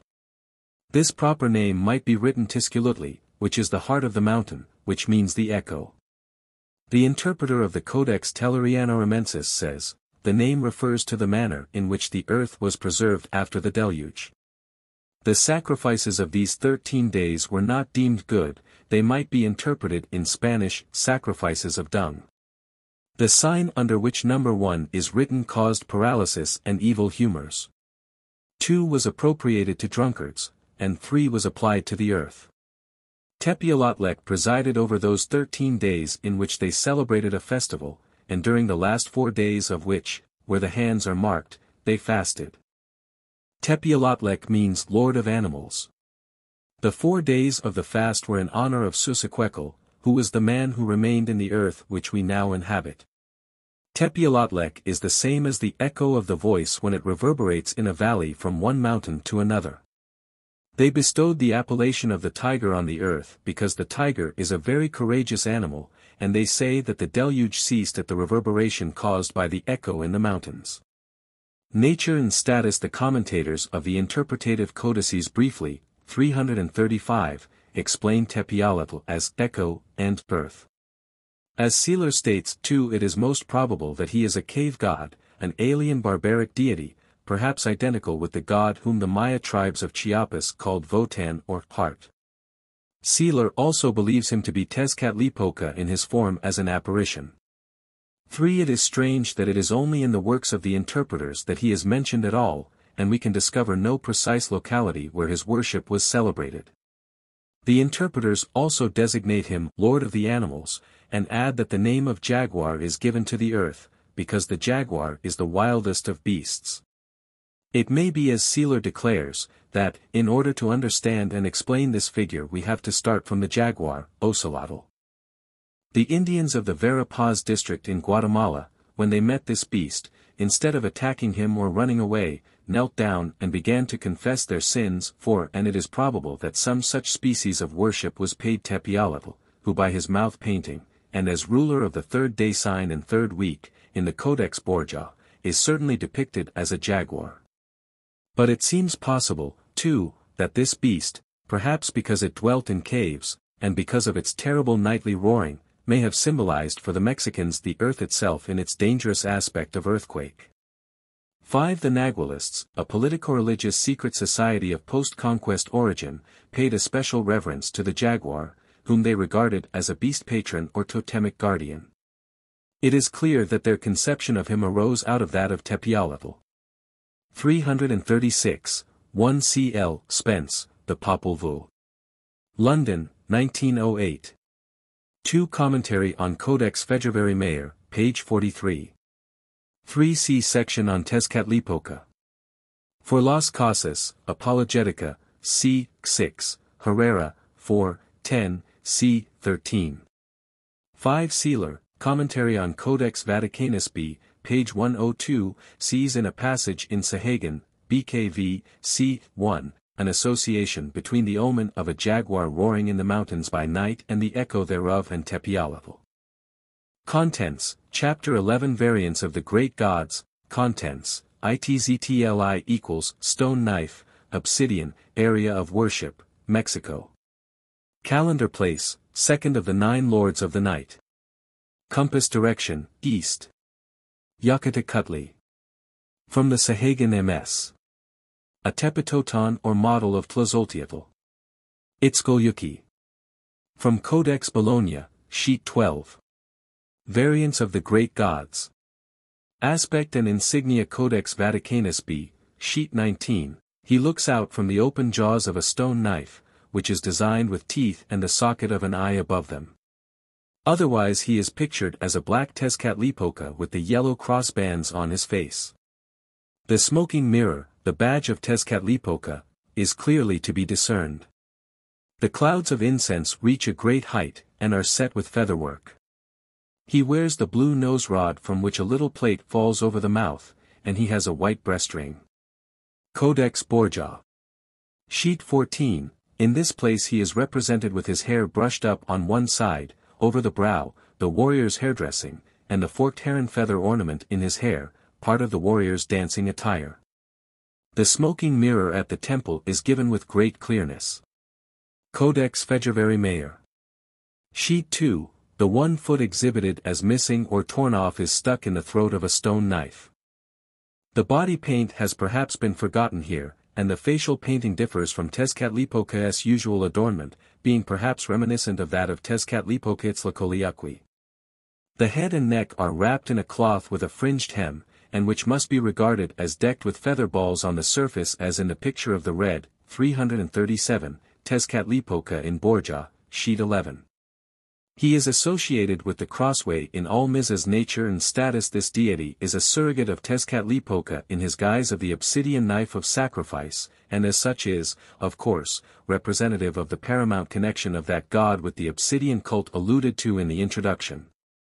He is, indeed, nothing more or less than a personalization of the obsidian knife. His name implies this, and the picture of him in Codex Vaticanus B, Sheet 19, where he is seen looking out of the jaws of an obsidian knife disguise, affords absolute proof, if more were required, of the identification.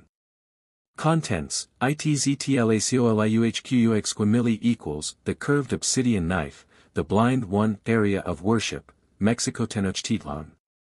Minor names, Sipactinal. Calendar place, ruler of the 13th day, Acatl, and of the 12th week, CE Quitzbalan. Compass direction, south. Relationship, variant of Cintiatl, son of Tlazolteotl. Aspect and insignia Codex Borgia.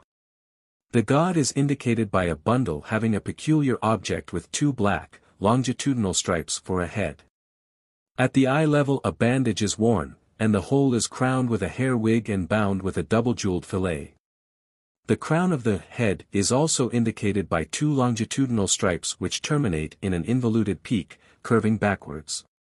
2 malinali, grass, stripes are worn as a breast ornament, and the lower extremities are draped with a flowing cloth. General. The head is more elaborately shown in the Mexican Mizas proper. Through the peak is thrust a carefully inserted arrow and its anterior edge is evenly notched. In Codex Tellurianorumensis and Codex Bourbonicus the face of this personage, who is called by the interpreters, the curved, 338, sharp stone, Itztli, is decorated with the gold crescent nasal ornament of Tlazolteotl and the Octli gods. That this figure is the god of avenging justice is indicated by its bandaged eyes, which recall the appearance of Tezcatlipoca Ixquimili, or Tezcatlipoca as god of the 13th day count. The stone and club were used for punitive purposes, so the figure symbolic of justice was thus represented as a hard stone. Codex Fejerveri Mayor. Itztli is shown here as of a blue color, and his face is painted with blue and white crossbands instead of yellow and black, like Tezcatlipoca. He wears Tezcatlipoca's breast ornament, while in his hair is the forked adornment of heron feathers. Myths the interpreter of the Codex Vaticanus A says, Itztli signifies the Lord of Sin or of blindness, and for this reason they paint him with his eyes bandaged. They say that he committed sin in a place of the highest enjoyment and delight, and that he remained naked, on which account his first sign is a lizard, which is an animal of the ground naked and miserable. He presided over these 13 signs, which were all unlucky. They said likewise that if false evidence should be adduced on any one of these signs it would be impossible to make the truth manifest. They put to death those who were taken in adultery before his image if the parties were married, as this not being the case, it was lawful for them to keep as many women or concubines as they pleased. Itzalkaliukwi is a star in heaven which as they pretend proceeds in a reverse course, they considered it a most portentous sign, both as concerned with nativities and war. This star is situated at the south. The interpreter of the Codex Telluriano-Ramensis says, Itztli, the Lord of Sin. Itztli was the Lord of these 13 days. They say he was the god of frost. They put to death before his image those who were convicted of adultery during these 13 days, this was the punishment of married persons both men and women, 339, for, provided the parties were unmarried, the men were at liberty to keep as many concubines as they pleased. Itztli was the Lord of Sin or of blindness, who committed sin in paradise, they therefore represented him with his eyes bandaged, and his day was accordingly the lizard and, like the lizard, he is naked. He is a star in heaven which, proceeds in a backward course with its eyes bandaged. They considered it a great prognostic. All these 13 days were bad, for they affirmed that if evidence should be adduced in these days it would be impossible to arrive at justice, but they imagined that justice would be perverted in such a manner that unjust condemnations would ensue, which was not the case in the days immediately following, when if evidence was adduced they supposed that justice would be made apparent. They believed that those who were born on the sign dedicated to him would be sinners and adulterers. Nature and status. This deity is a variant of Tezcatlipoca in his character of the obsidian knife, the god of the stone and therefore of blood, avenging justice, of blinding, of sin, of cold. The obsidian stone was regarded as the instrument of justice, as has already been stated in the section on Tezcatlipoca. The figure became a general symbol of all things hard, and is therefore explained by the authors of the interpretative codices as the god of cold. Frost, ice, or low temperature is in the Sahagan MS symbolized by a man wearing the headdress of this deity, which was also worn by Huitzilopochtli at the Okpanitzli festival, when the knife of sacrifice had such free play. The manner in which the god is represented in Codex Borbonicus as blindfolded is probably a late conception of him as the god of justice. But he seems also to have had a stellar connection which is a little vague. Contents: Panel equals, the hasty, area of worship, Mexico, Tlaxcalan. Relationship, precursor or forerunner of Huitzilopochtli. 340, aspect and insignia Sahagan MS, he has the stellar face painting, and wears a many-pointed crown of yellow feathers, the lower part of which is white. The front of this white portion ends in 3 small globes or bells. At the back is a bow, and he is furnished with an earplug and noseplug of turquoise. On the head he wears a shell ring like Huitzilopochtli and Quetzalcoatl, and he holds a narrow striped banner ending in a sort of fleur-de-lis motif. The shield is blue, inlaid with turquoise mosaic. He has a peculiar skirt with a train marked with cross-hatchings. The banner he carries is a golden one, and he also bears the fire drill. On his face is painted a chaffinch, which composes his face mask. Festival see Huitzilopochtli. Nature and status sealer identifies the god with the morning star. Sahagan calls him the messenger, or page, of Huitzilopochtli. He acted as forerunner of that god at the Panquetzalitzli festival, thus perhaps signifying the manner in which the morning star precedes the sun. But I think the chaffinch painted upon his face and his general bird-like appearance may justify us in concluding that he was developed from some such form. The myth which alludes to Huitzilopochtli as a little bird, which led the Azteca into Mexico, may be a confused form of an older story in which a hero of the name of Huitzilopochtli may have been spoken of as accepting the augury and following the flight of a little bird. Contents: Yakatacutli equals Lord who guides, or guidance, area of worship, plateau of Anahuac, worshipped by Mexican merchants while at home and when traveling. Festival, Panquetzalitzli. Symbol, the merchant's staff. 341, Aspect and Insignia Sahagan MS, Biblioteca del Palacio. The ground of the face painting is white, but portions of the face, especially the forehead, nose, and chin, and the region in front of the ears, are brilliantly colored. The hair is puffed up and is bound with bands of quetzal feathers. The ear plugs are of gold. The large mantle which almost covers the body is decorated with the cross-hatching symbolic of water and has the red rim of the eye motif. The shield bears the Greek key motif, such as is seen in the tribute lists of the Codex Mendoza. In his hand the god bears the bamboo staff of the merchant or traveler, which typifies his nature and which was worshipped, as being symbolic of him, by all traders. Festival Panquetzalitzli. Yakatacutli, says Sahagan, one was the first merchant and prototype of traffickers, so was chosen by the merchants as their god. They dressed his statue with paper and greatly venerated the staff he carried, which was of massive wood, or else of dark cane, very light, but strong, such as the merchants carried on their journeys. He had 4 brothers and a sister, also reverenced by traders. He was usually depicted as a man on a journey, equipped with such a staff as has been mentioned. Arrived at the place where they were to pass the night, the merchants laid their staves in a heap and drew blood from their ears and limbs, which they offered to it, burning incense before it, and praying for protection from the dangers of the road. At the festival of Panquetzalitzli, thousands of members of the powerful Poctica, or merchant guild, proceeded to the vicinity of Toctepec, where they invited the Tlatelolcans of that place to a festival in honor of Yakatacutli.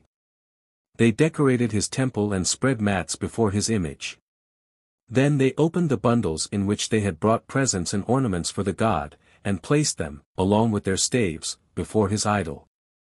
If a merchant laid 342, staves at the feet of the god, that signified that it was his intention to sacrifice 2 slaves, a man and a woman, in his honor. If 4, he would devote 2 wretched creatures of either sex.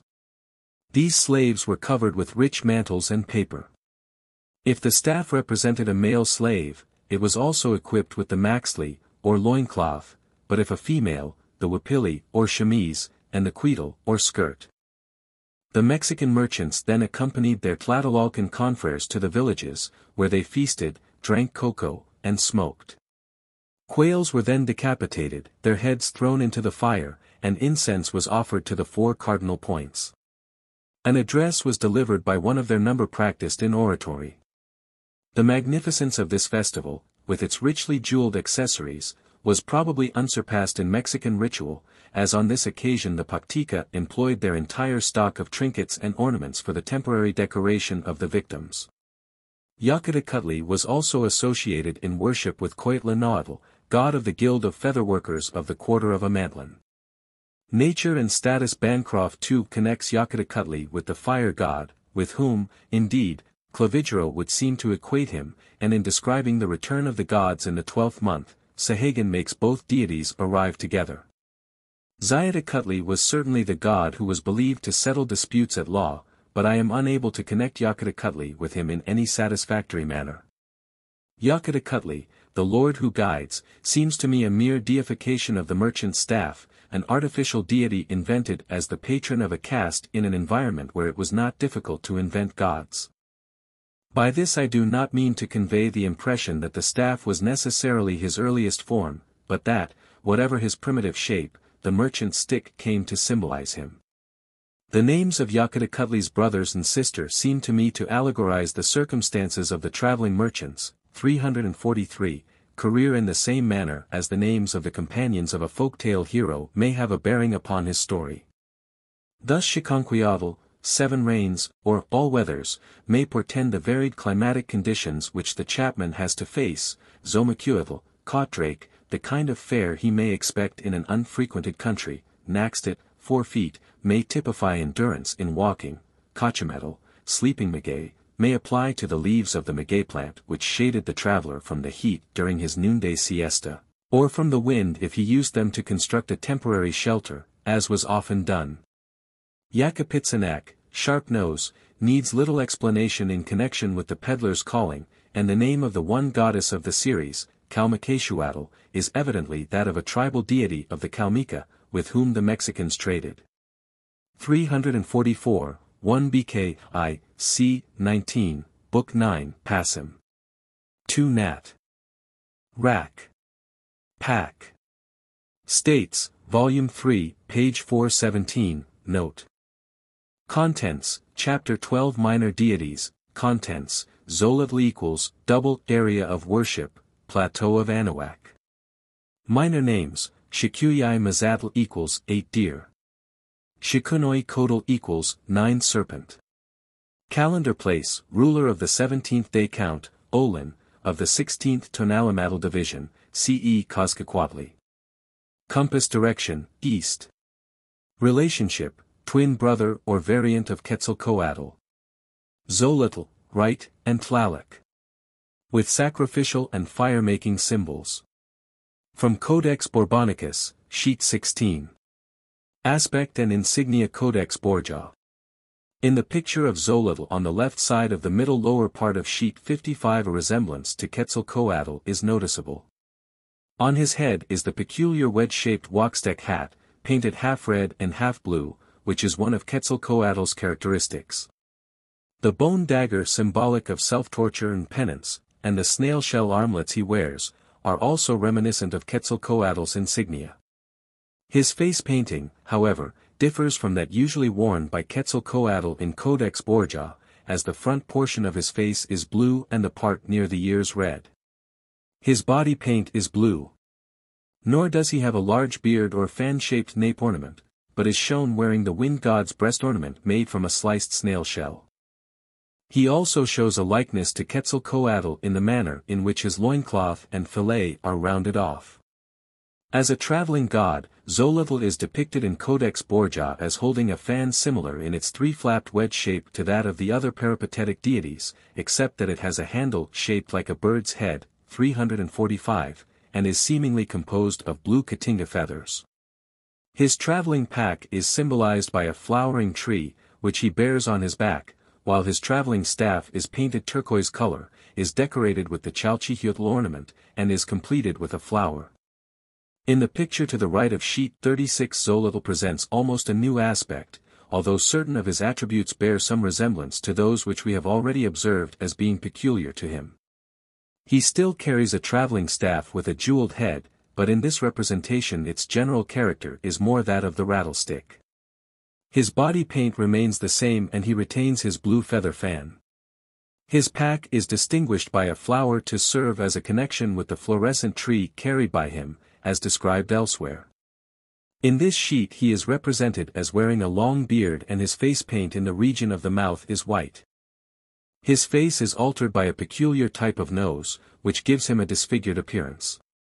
The god of monstrosities on sheet 10 of Codex Borgia has a similar patch of white about his mouth, resembling in shape a human hand, a symbol which also characterizes the face painting of Maquilxochitl.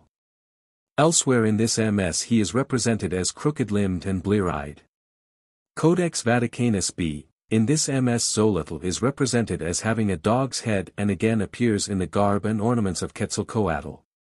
In Codex Borgia his ears have a rim of yellow, evidently intended to represent dead flesh, while in Codex Vaticanus the canine character is indicated by the cropped ears. In the nostrils is a blue plug, the ornament of the deceased warrior, denoting that this is the dog which accompanies his master to Mictlampa, place of the dead, and assists him to swim the river which encircles it. This distinguishing plug is seen in Codex Vaticanus, but not in Codex Borgia. The rest of the god's attire is exclusively that worn by Quetzalcoatl, as described in the space devoted to that god. Ixtlilton. From the Sahagan MS. See page 349. Omacatl. From the Sahagan MS. See page 352. Xolotl. From the Codex Borgia. Minor deities. Auban Tonalamatl. In this MS he again takes on a canine appearance and is clothed in many respects like Quetzalcoatl. This frequent similarity in dress between the gods may have, 346, its origin in the diverse meaning of the word codal, which, besides meaning snake, also denotes comrade or twin. This dog-like creature is usually portrayed as of a dark color, black, with the distinctive cropped ear, while in Codex Borgia he is depicted with jaguar claws. Xolotl has the face painting of Quetzalcoatl in the Mexican Mizas proper, that is in the middle front it is yellow and black at the sides. He wears the two-colored white and brown, jaguar skin, head loop with rounded-off ends, which latter form is also continued in the loincloth. Both these articles of dress he has in common with Quetzalcoatl. Codex Telleriano-Ramensis. Here he is depicted with Tlazolteotl spindles in his hair and an Ichcaxicitl of unspun cotton, as well as the head loop previously described. Only in this MS is he so adorned. The instrument of self-mortification, the bone dagger, juts out from above his forehead, whence issues a trickle of blood, sometimes delineated symbolically as a featherball string completed with a flower, and at others represented as real blood. He grasps an obsidian knife, which implement also projects from his mouth along with a flower, while a copal bag is portrayed in front of him. In some Mizas, as in Codex Telleriano-Ramensis and Vaticanus A, he is represented as wearing a mask on his girdle. Wall paintings Xolotl seems to be represented on one of the wall paintings at Mitla, where he is characterized by the physiognomy of an animal with projecting upper teeth. He wears Quetzalcoatl's conical cap of jaguar skin and his necklace of snail shells. The dog's ears seem in this place to be merged into tufts of feathers.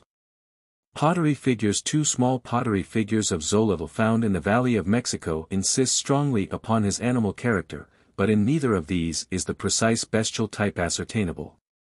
347, the first shows a face ending in a blunt snout and surmounted by a kind of wig, with ear-pieces rising on either side. What seems to be a collar of feathers surrounds the neck. In the other he is represented as a little bear, or dog, without clothing, but having Quetzalcoatl's sliced snail shell breast ornament. A stone head of him found in the Calle de las Escalerillas in Mexico City on October 29, 1900 shows a blunt, almost ape-like animal face with large powerful molar teeth, dog-like canines, and large, sharp fangs, not unlike those with which Tlaloc was usually represented. Incised lines represent powerful muscular development in the region of the nose and jaws. The type is only generally and not particularly bestial, and it would seem that it was the aim of the sculptor to represent a ferocious animal countenance without laying stress upon the peculiarities of any one species. Myths. The most important of the myths relating to Xolotl are those given by Sahagan and Olmos, which have already been described at length in the chapter on cosmogony. The Codex Vaticanus A says of him, they believe Xolotl to be the god of monstrous productions and of twins, which are such things as grow double. He was one of the 7 who remained after the deluge, and he presided over these 13 signs which they usually considered unlucky. The Codex Telleriano-Ramensis describes him in verbiage almost identical. Juan de Cordova in his Zapotec grammar writes, when a solar eclipse occurred then they said that the world is coming to an end, and that the sun god wanted war, and that they would kill one another, whoever was first able to do this. Likewise they said that the dwarfs were created by the sun, and that at the time, that is during the eclipse, the sun god wanted the dwarfs as his property. And therefore wherever dwarfs or undersized persons were found in a house the people fell upon and killed them, and they hid themselves in order not to be killed, so that during that time few escaped from their fate. 348, one of the hymns or songs given in the Sahagan MS says of Xolotl, old Xolotl plays ball on the magic playing ground. Nature and status. The Mexican game of tlachtli symbolized the movements of the moon, but more probably of both sun and moon. This, perhaps the favorite Mexican amusement, was a ball game, played with a rubber ball by two persons, one at each end of a T-shaped court, which in the manuscripts is sometimes represented as painted in dark and light colors, or in four variegated hues. In several of the Mizas Xolotl is depicted striving at this game against other gods. For example, in the Codex Mendoza we see him playing with the moon god, and can recognize him by the sign Alan which accompanies him, and by the gouged-out eye in which that symbol ends. Seeler thinks that the root of the name Olan suggested to the Mexicans the motion of the rubber ball Ali and, as a consequence, of ball playing. It seems to me to have represented both light and darkness, as is witnessed by its colors. Xolotl is, indeed, the darkness that accompanies light. Hence he is, the twin, or shadow, hence he travels with the sun and the moon, with one or other of which he plays ball, overcoming them or losing to them. He is the god of eclipse, and naturally a dog, the animal of eclipse. Peruvians, Tupis, Creeks, Iroquois, Algonkins, and Eskimos believed him to be so, thrashing dogs during the phenomenon, a practice explained by saying that the big dog was swallowing the sun, and that by whipping the little ones they would make him desist. The dog is the animal of the dead, and therefore of the place of shadows.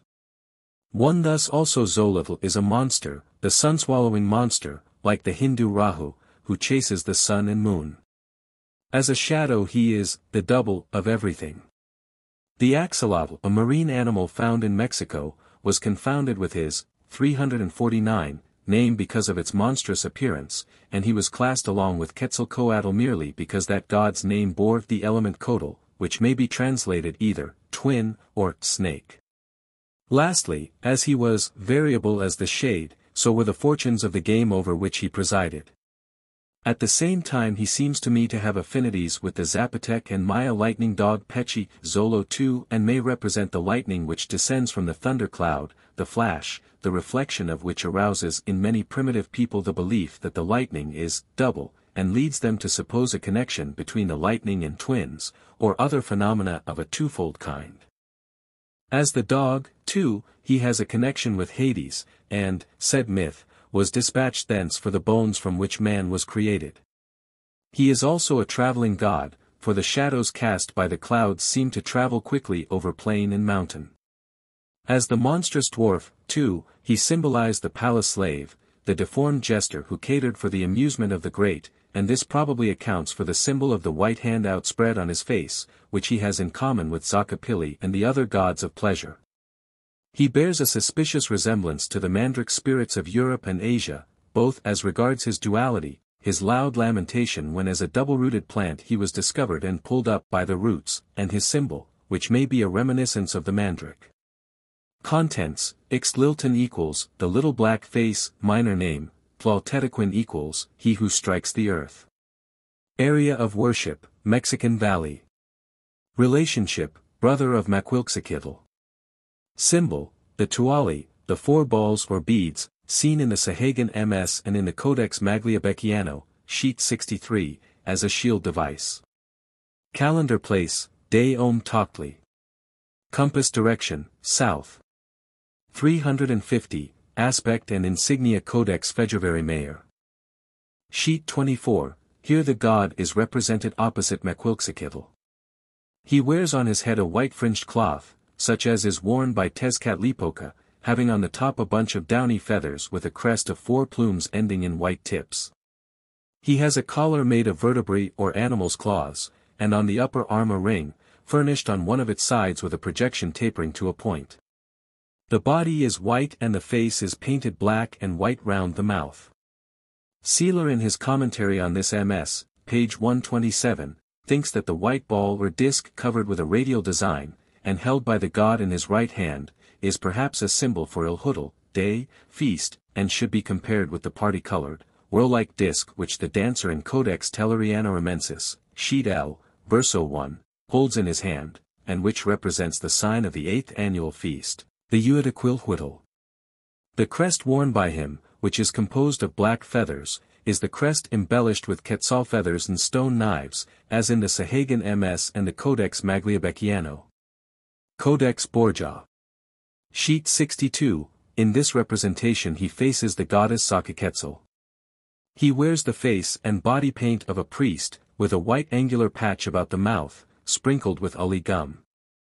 His crest is similar to that described above. The breastring seems to be embedded in a motif bearing a resemblance to the Tlacanali fire and water symbol, and its significance in this place is hard to define. From the wrists droop elaborate feather ornaments, depending from a bracelet of stone knives. We seem to see the dance god in this place in his ceremonial condition, as the ruler of the dance which preceded human sacrifice. Sheet 64 shows him similarly attired, but without the priest's body paint.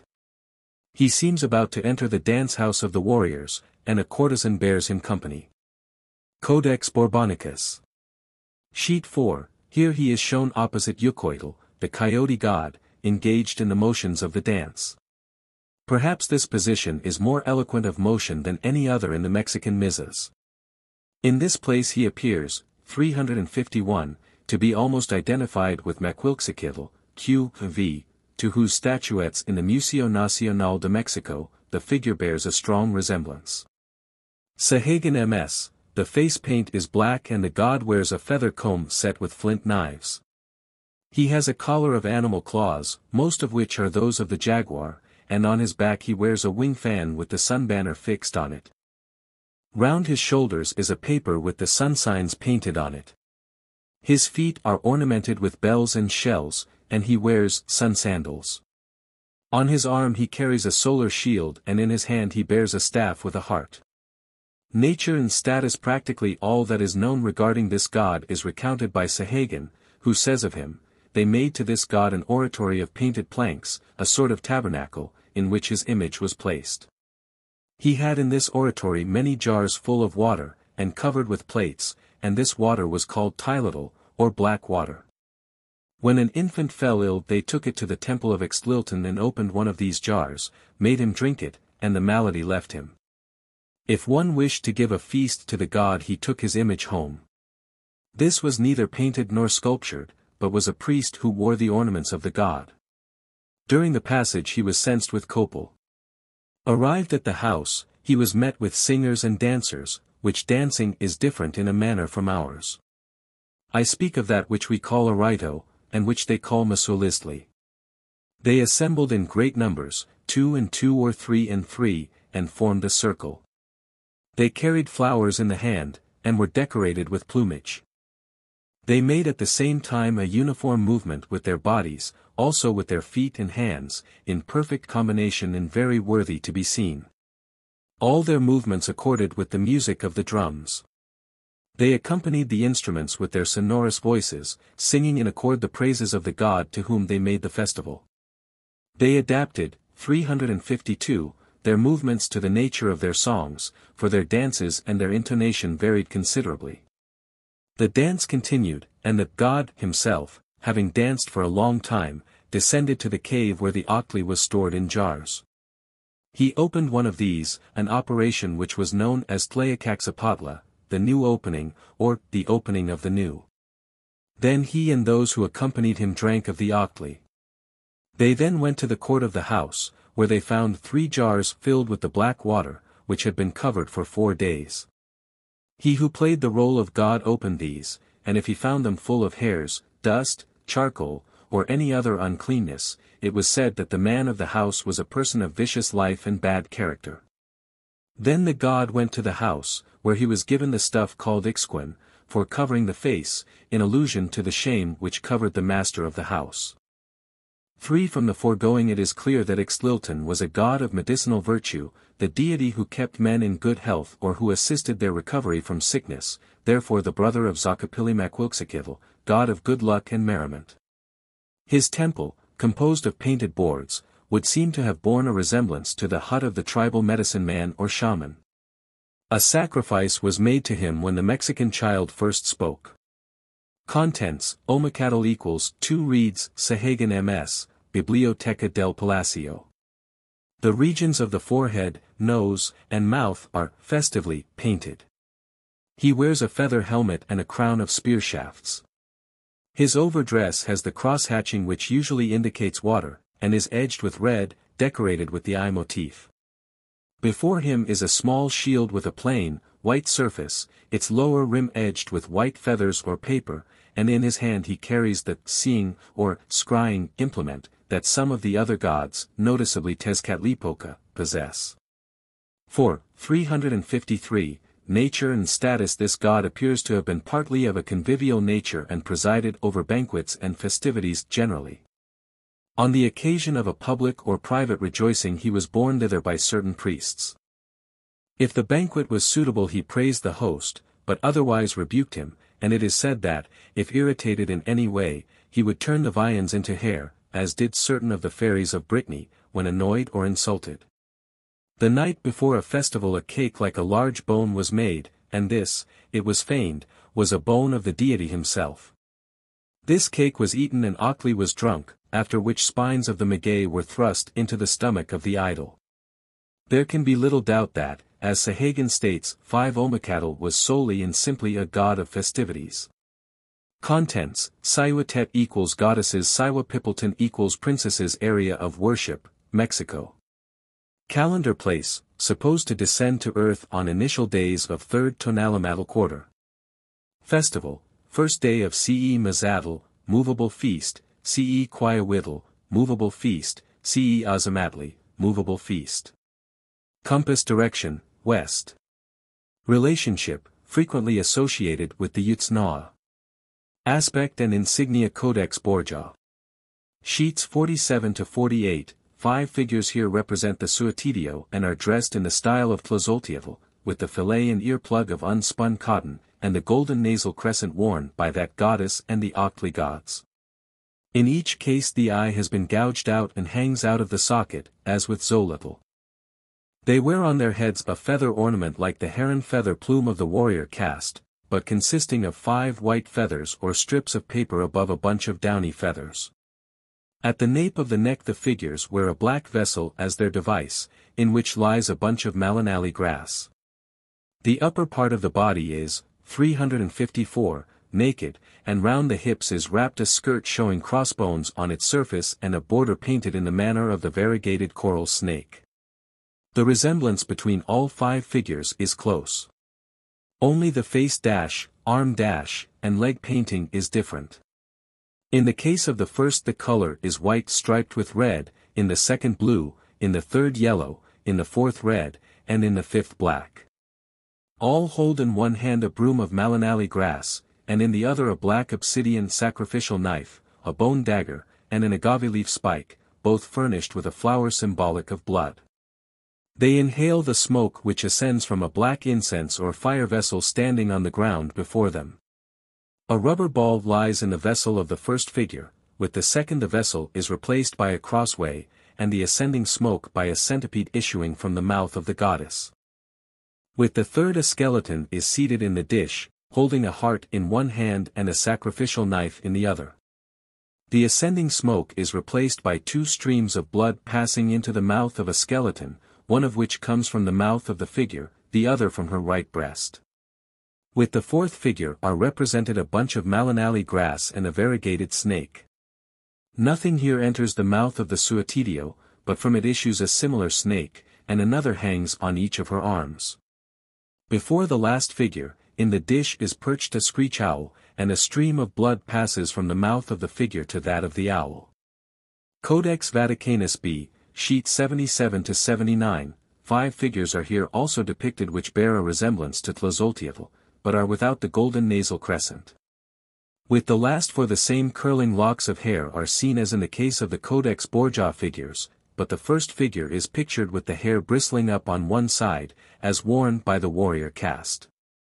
The eye too is hanging out, and the headdresses and nape vessels resemble those in Codex Borgia. In the majority of cases the skirt is white with 2 diagonal red stripes crossing each other. Only with the first figure is it painted red with white crossbones. The last figure has a skirt made of strips of Malinali grass fastened by a girdle made of 355, a skeletal spinal column, on which is set a dead man's skull as back mirror. All 5 wear the men's loincloth besides the skirt. They carry the symbols of sacrifice and mortification as in the Codex Borgia, and similar incense vessels stand before them. Myths Sahagan says of the Suatidio, the Siwa Pipilton, the noble women, were those who had died in childbed. They were supposed to wander through the air, descending when they wished to the earth to afflict children with paralysis and other maladies. They haunted crossroads to practice their maleficent deeds, and they had temples built at these places, where bread offerings in the shape of butterflies were made to them, also the thunderstones which fall from the sky. Their faces were white, and their arms, hands, and legs were colored with a white powder, tissitol, chalk. Their ears were gilded and their hair done in the manner of the great ladies. Their clothes were striped with black, their skirts barred in different colors, and their sandals were white.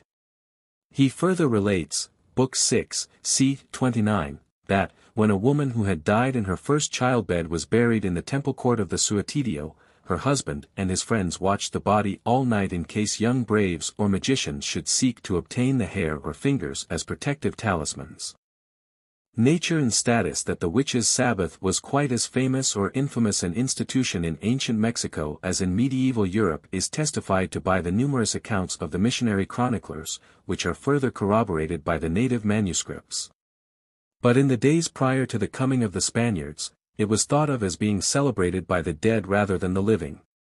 The Suatidio, or haunting mothers, were those women who had died in their first childbed, and who, out of envy for their more fortunate sisters and their offspring, continued to haunt the world at certain fixed, 356, periods, wreaking their spite upon all who were so unlucky as to cross their path.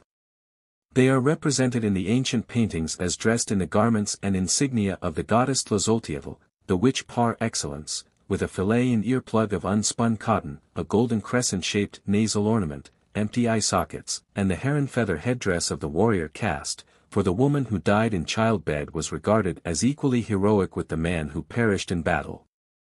The upper parts of their bodies were nude, and round the hips they wore a skirt on which crossbones were painted. They carried the witch's broom of Malinali grass, a symbol of death, and they are sometimes associated with the snake, screech owl, and other animals of ill omen. The face was thickly powdered with white chalk, and the region of the mouth, in some cases, decorated with the figure of a butterfly. These furies were supposed to dwell in the region of the west, and as some compensation for their early detachment from the earth life, were permitted to accompany the sun in his course from noon to sunset, just as the dead warriors did from sunrise to noon. At night they left their occidental abode, the Sutlampa, or place of women, and revisited the glimpses of the moon in search of the feminine gear they had left behind them, the spindles, workbaskets, and other articles used by Mexican women. The Suatidio were especially potent for evil in the third quarter of the astrological year, and those who were so luckless as to meet them during that season became crippled or epileptic.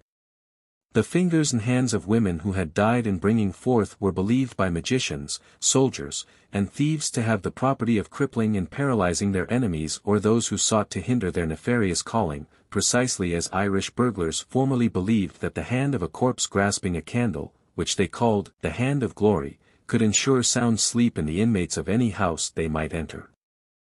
Says Sahagan, it was said that they vented their wrath on people and bewitched them. When anyone is possessed by the demons, with a wry mouth and disturbed eyes, with 357, clenched hands and inturned feet, wringing his hands and foaming at the mouth, they say that he has linked himself to a demon, the Suatidio, housed by the crossways, have taken his form. From this and other passages we may be justified in thinking that these dead women were also regarded as succubi, haunters of men, compelling them to dreadful amours, and that they were credited with the evil eye is evident from the statement that their glances caused helpless terror and brought convulsions upon children, and that their jealousy of the handsome was proverbial. The divine patroness of these witches, for witches they are called by the old friar who interprets the Codex Tellurianorumensis, who flew through the air upon their broomsticks and met at crossroads, was Tlazolteotl, a divinity who, like all deities of growth, possessed a Platonic significance. The broom is her especial symbol, and in Codex February Mayer, sheet 17, we have a picture of her which represents her as the traditional witch, naked, wearing a peaked hat, and mounted upon a broomstick. In other places she is seen standing beside a house accompanied by an owl, the whole representing the witch's dwelling, with medicinal herbs drying beneath the eaves.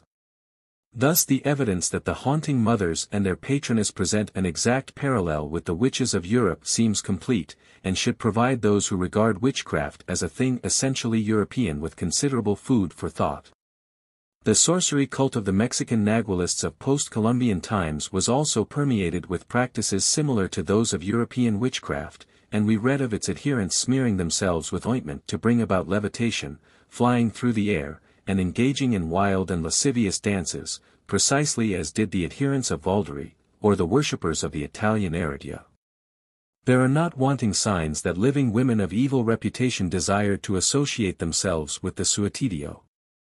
Says the interpreter of Codex Vaticanus A, the first of the 14-day signs, the house, they considered unfortunate, 358, because they said that demons came through the air on that sign in the figures of women, such as we designate witches, who usually went to the highways, where they met in the form of a cross, and to solitary places, and that when any bad woman wished to absolve herself of her sins, she went alone by night to these places, and took off her garments and sacrificed there.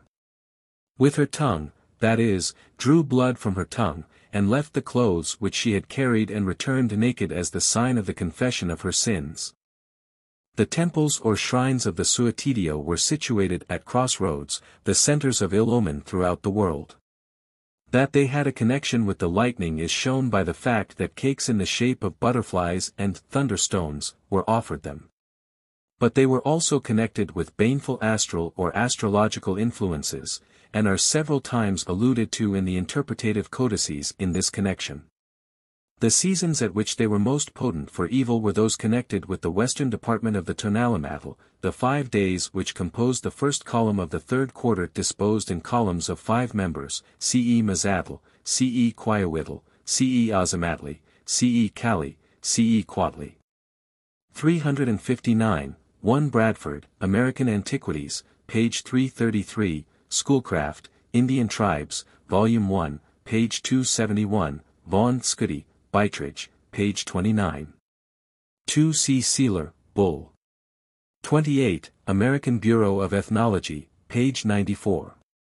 3 BKI, C. 16. 4 see also Sahagan, BKI, C. 15. 5 BKI, C. 15.